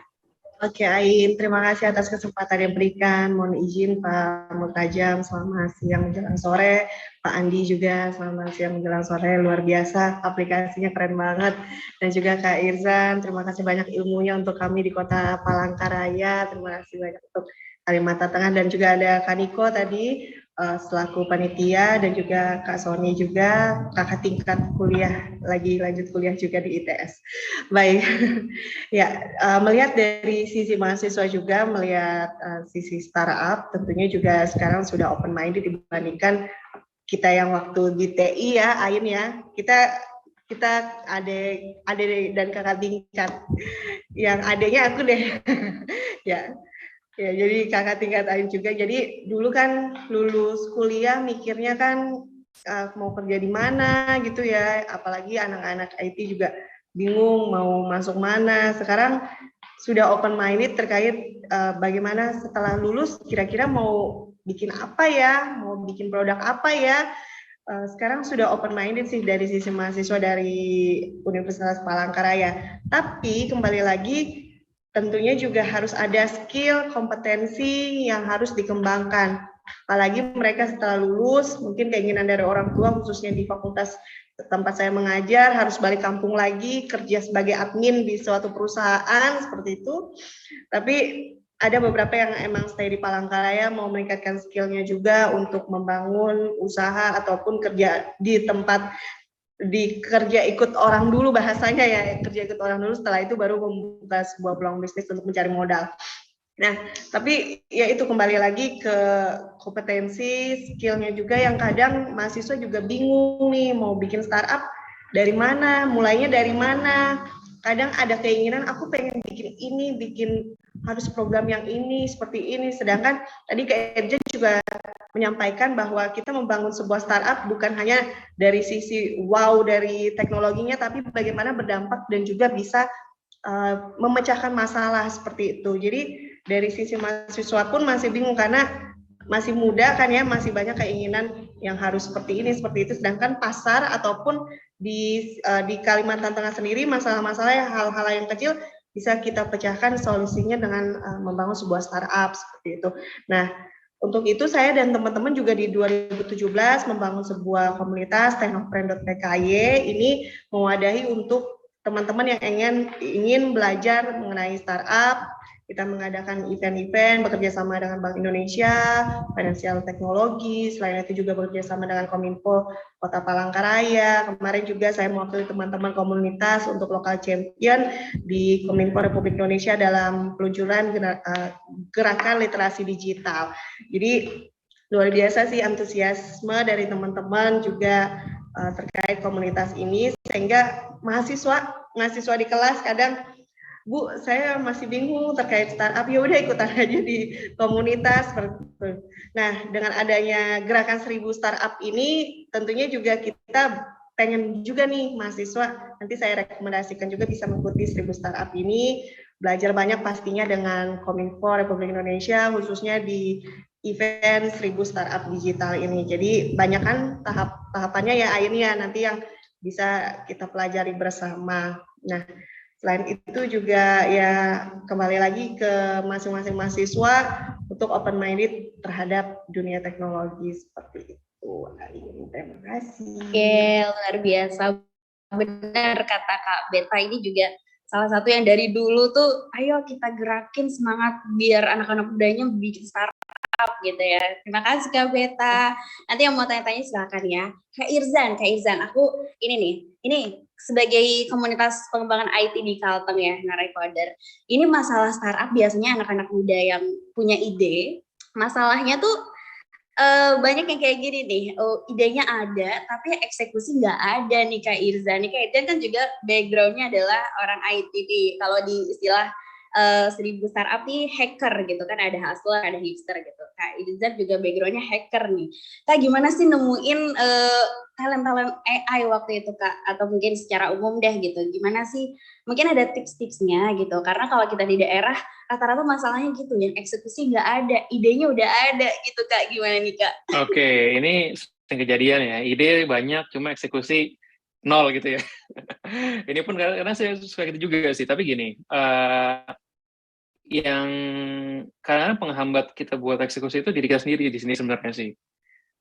Karena kita punya dua pilihan kan. Oke, kita punya ide, kita mau eksekusi. Ada dua cara. Kita cari orang yang mau bermitra dengan kita, menjadi partner, menjadi co-founder. Berarti kan PR-nya apa? PR-nya bagaimana kita memperluas network, ya kan? Harus punya banyak kenalan yang mereka ahli di bidangnya, di bidang IT, bidang computer science, untuk bisa percaya sama kita.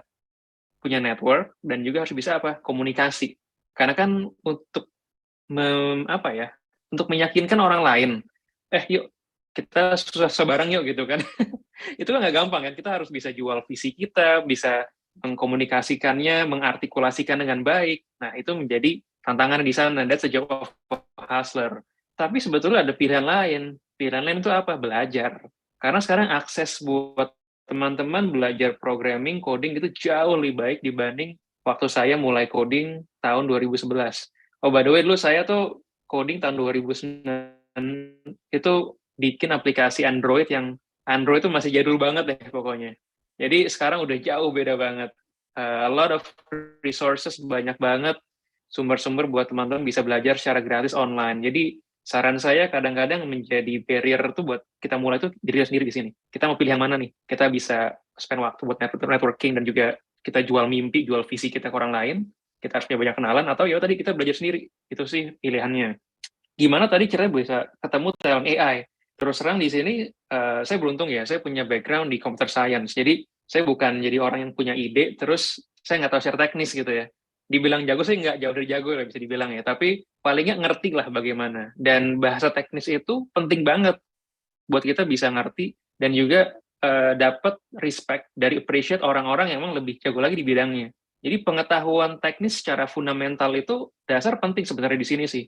Makanya kalau kita lihat para bisa dibilang tech giants di luar sana, Google, Facebook, Sergey Brin, Larry Page, Mark Zuckerberg, mereka juga background-nya juga seorang engineer ya. Jadi kalau bisa memang belajar dulu aja, nggak usah jago-jago. Yang penting ngerti dulu sih secara fundamental logic untuk programming sih. Nah dari sana barulah kita juga jangan berkutat depan komputer terus, tapi juga bisa bersosialisasi, menambah koneksi juga, datang ke event-event, acara, kenal sama orang lain, kenalan di LinkedIn, message orang aja, nggak ada salahnya sih pokoknya. Jadi ini selama ada kemauan kita bisa sih.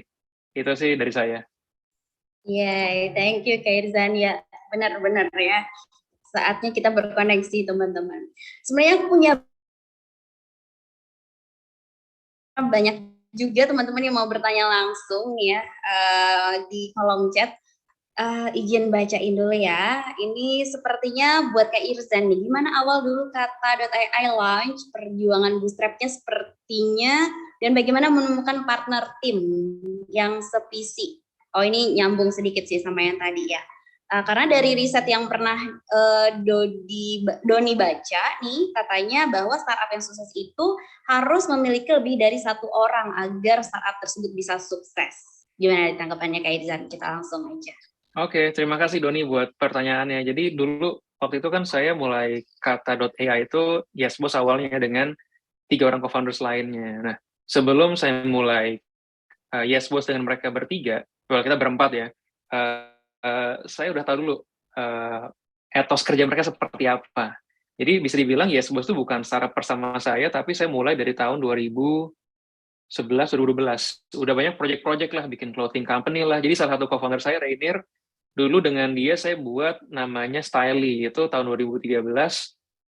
Kita punya ambisi bikin kayak Instagram, tapi untuk fashion. Orang bisa belanja juga. Jadi kalau teman-teman sekarang lihat Instagram, ada arsitek, orang pakai baju apa, diklik terus bisa belanja, itu kita udah bikin prototype tahun 2013. Tapi emang gagal, eksekusi juga salah waktu itu ya. Tapi kita belajar, saya bisa lihat, oh dia sangat ulet orangnya, telaten juga, dia punya skill set di desain, di marketing, di branding, sedangkan saya di tech-nya, saya rasa, oh kayak kalau kita start something lagi, bareng dia bisa nih. Yang kedua ada namanya Mas Wahyu, dia CEO yang kata.ai. Nah dengan Wahyu ini dulu saya bikin namanya Rumah Diaspora. Jadi kami sama-sama di Jerman by the way, saya sama Rainier sama Wahyu, cuma beda kota. Cuma karena waktu itu dengan Wahyu, kita ngelihat masalah orang Indonesia itu pengennya tinggal bareng orang Indonesia juga kalau luar negeri gitu ya. Jadi nggak kerasa kesepian, bisa masak Indomie bareng, masak nasi bareng, terus banyak kebutuhan gimana cari rumah. Akhirnya kita bikinlah Airbnb rasa lokal buat PPI di Jerman pada saat itu. Ya udah, itu jalan dan saya lihat juga etos kerja Wahyu, dia juga bisa dibilang sama-sama punya passion di entrepreneurship. Itu menjadi pertimbangan juga buat akhirnya saya kenalin semuanya, saya bisa dibilang menghubungkan semuanya, kita mulailah YesBoss di sana. Jadi itu ceritanya sih. Di awal memang kita di sini kayak keluar uang pribadi ya, karena saya untung waktu itu udah kerja beberapa tahun, jadi ada beberapa tabungan dipakailah untuk di modal kerja, sampai sebelumnya ketemu angel investor, baru kemudian mendapatkan pendanaan dari venture capital untuk seed funding-nya. Kayak gitu sih perjalanannya, bisa dibilang ya. Ya, semoga menjawab ya Doni. Terima kasih pertanyaannya. Ada lagi dari Aditya Robi. Nah, ini boleh nanti bergantian yang menjawab, kalau misalnya ada tambahan, boleh aja dari masing-masing narasumber. Apakah ada platform khusus untuk riset segmen market sebelum menawarkan value produk digital yang ingin ditawarkan ke customer khususnya? Nah, ini dimulai dari Kak Irzan dulu deh. Kayaknya tadi ada nyambung ke materi Kak Irzan. Sorry tadi, boleh diulangi Ain terkait gimana untuk value proposition-nya? Alat platform khusus untuk riset segmennya. Oh, alat platform khusus. Sebetulnya di sini pakai Google Form juga cukup sih. Jadi yang penting itu yang kita gunakan. Betul, pertanyaannya. Kita harus gali dulu, bisa dibilang profil demografi, psikografi, pengguna kita siapa di sini, calon pelanggannya seperti apa, kemudian bagaimana impresi mereka terhadap aplikasi atau solusi yang kita berikan, apa yang sudah bagus, apa yang perlu ditingkatkan lagi. Dari sana kita minimal punya 20 data lah. Dari 20 data kita bisa lihat ini personanya ada yang benang merah atau yang beda-beda. kalau memang kita ngelihat produk market fit, berarti produk kita punya value apa nih? Nah, kita bisa lihat dari semua persona yang menjawab survei yang kita punya ini, ya, misal Google Form, SurveyMonkey, apapun itulah ya, kita bisa lihat, oh ternyata yang merasakan value-nya itu orang dengan background, katakan ibu rumah tangga, umur 30 ke atas, tinggal daerah Kalimantan Tengah gitu misalkan ya. Nah, akhirnya kita bisa double down, fokus ke sana dulu, misalkan di awal gitu ya. Jadi ada teknik di sini tuh saya bisa share juga deh, ada bacaan favorit saya nih, terkait product market fit survey, sebentar ya. Wah, langsung dijabarin sama Kak Irzan nih. Luar biasa ya. Nggak sia-sia kita hadir di Zoom ini ya teman-teman ya. Kak Irzan juga luar biasa loh, totalitas sekali. Nanti kita undang-undang lagi deh Kak Irzan, kalau perlu orangnya kita bawa ke teleponnya. Iya.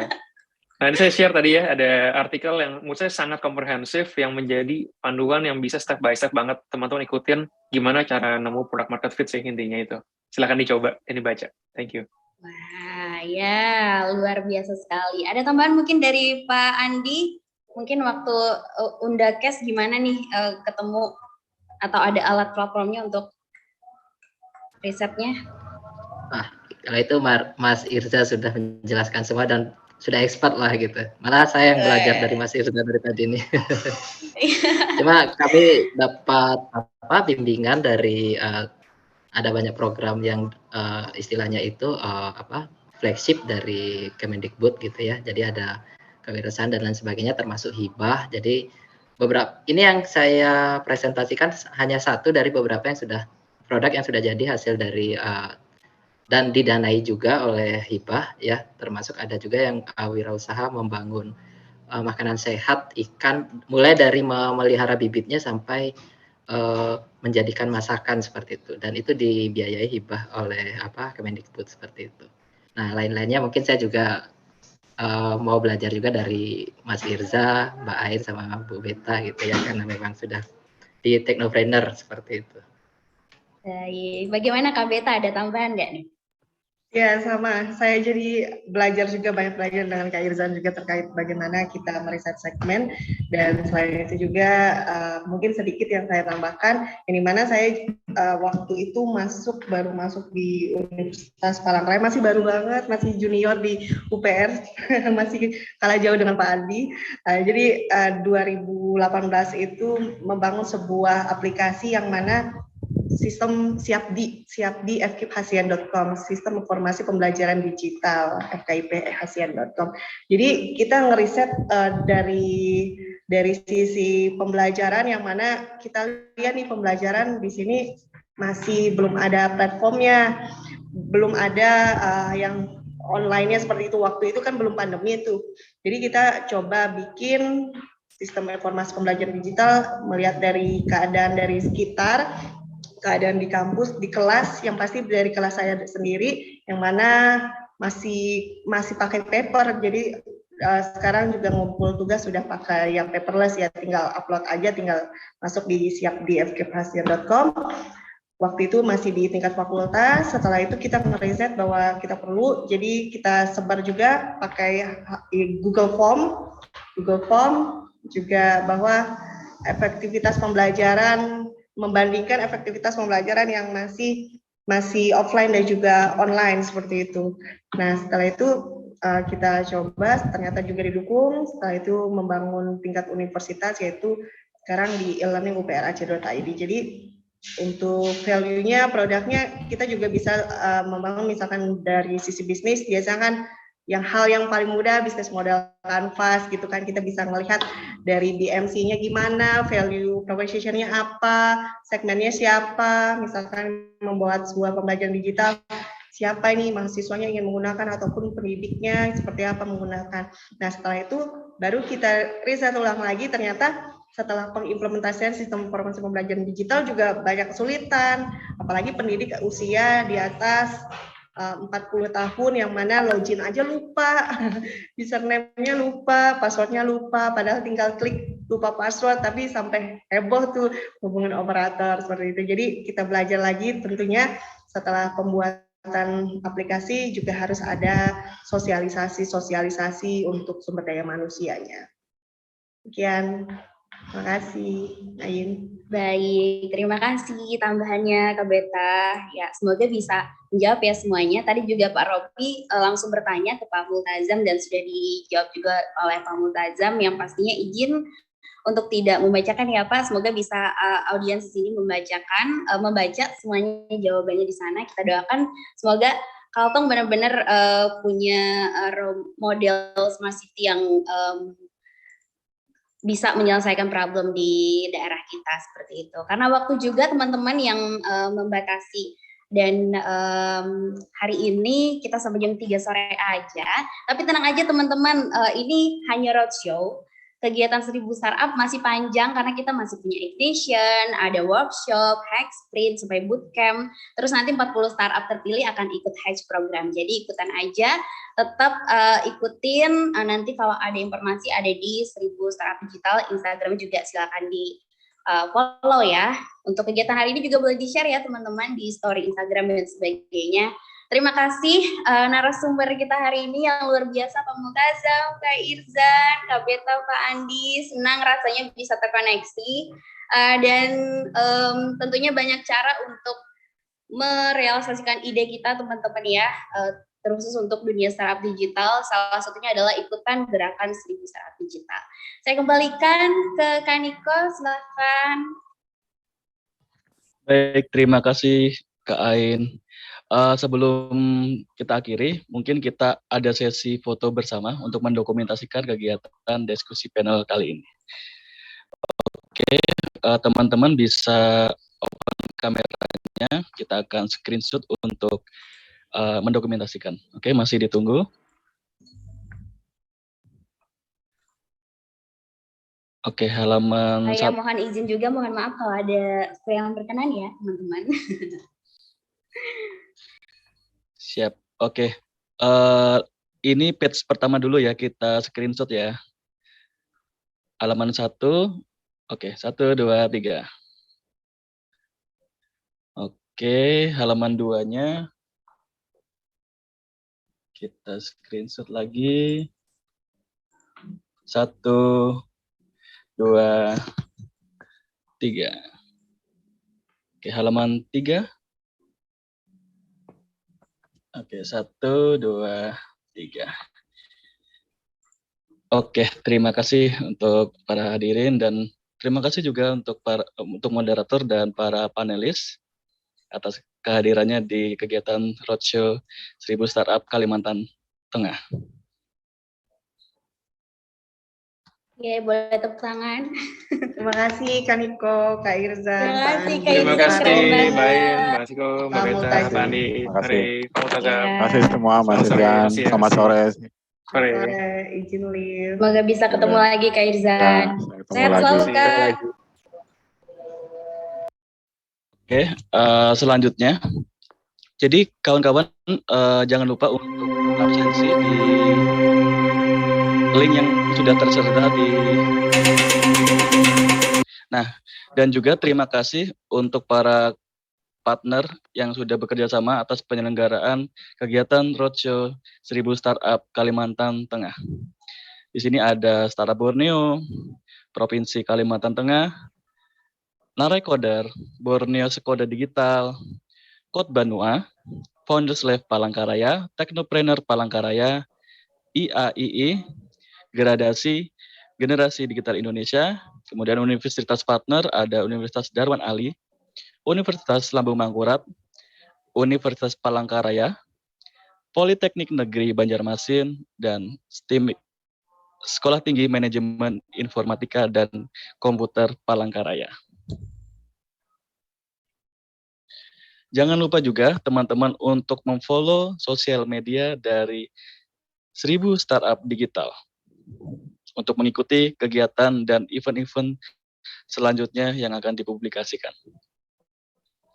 Dan untuk mengikuti serangkaian kegiatan, kawan-kawan dipersilakan untuk mendownload aplikasi 1000 Startup Digital, baik itu Android ataupun iOS, di website 1000startupdigital.id.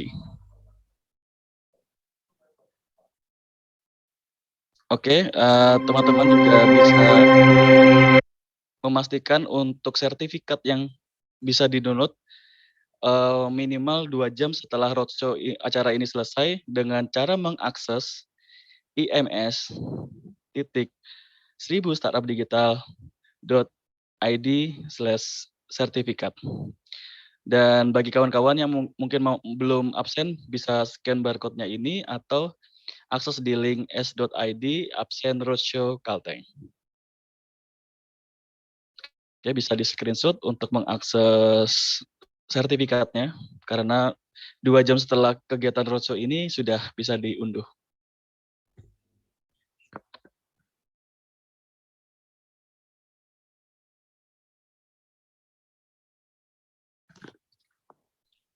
Oke, dan alhamdulillah kita telah sampai di penghujung acara, dan terima kasih banyak kepada narasumber, moderator, serta peserta yang telah menyimak acara dari awal hingga akhir. Semoga banyak ilmu yang didapatkan dan bisa diaplikasikan dalam kehidupan sehari-hari, dan bagi kawan-kawan bisa mengikuti kegiatan dari 1000 Startup Digital tahun 2002. Saya mewakili panitia yang bertugas menyampaikan mohon maaf atas kesalahan, salah kata, dan perbuatan. Dan akhir kata, terima kasih dan wassalamualaikum warahmatullahi wabarakatuh. Kalimantan Tengah maju, dimulai dari kamu. Saya M. Niko Fariski, undur diri. Terima kasih. Terima kasih Bapak Ibu. Mbak Ain, saya izin pamit. Mas Niko. Ya Pak Andi, terima kasih banyak Pak Andi. Sampai jumpa di lain kesempatan. Terima kasih ya. Terima kasih Pak Robi sudah hadir. Oke. Terima kasih Pak Robi, Kak Ain, Kak Niko, izin live ya. Izin live ya teman-teman. Selamat sore semuanya. Selamat sore.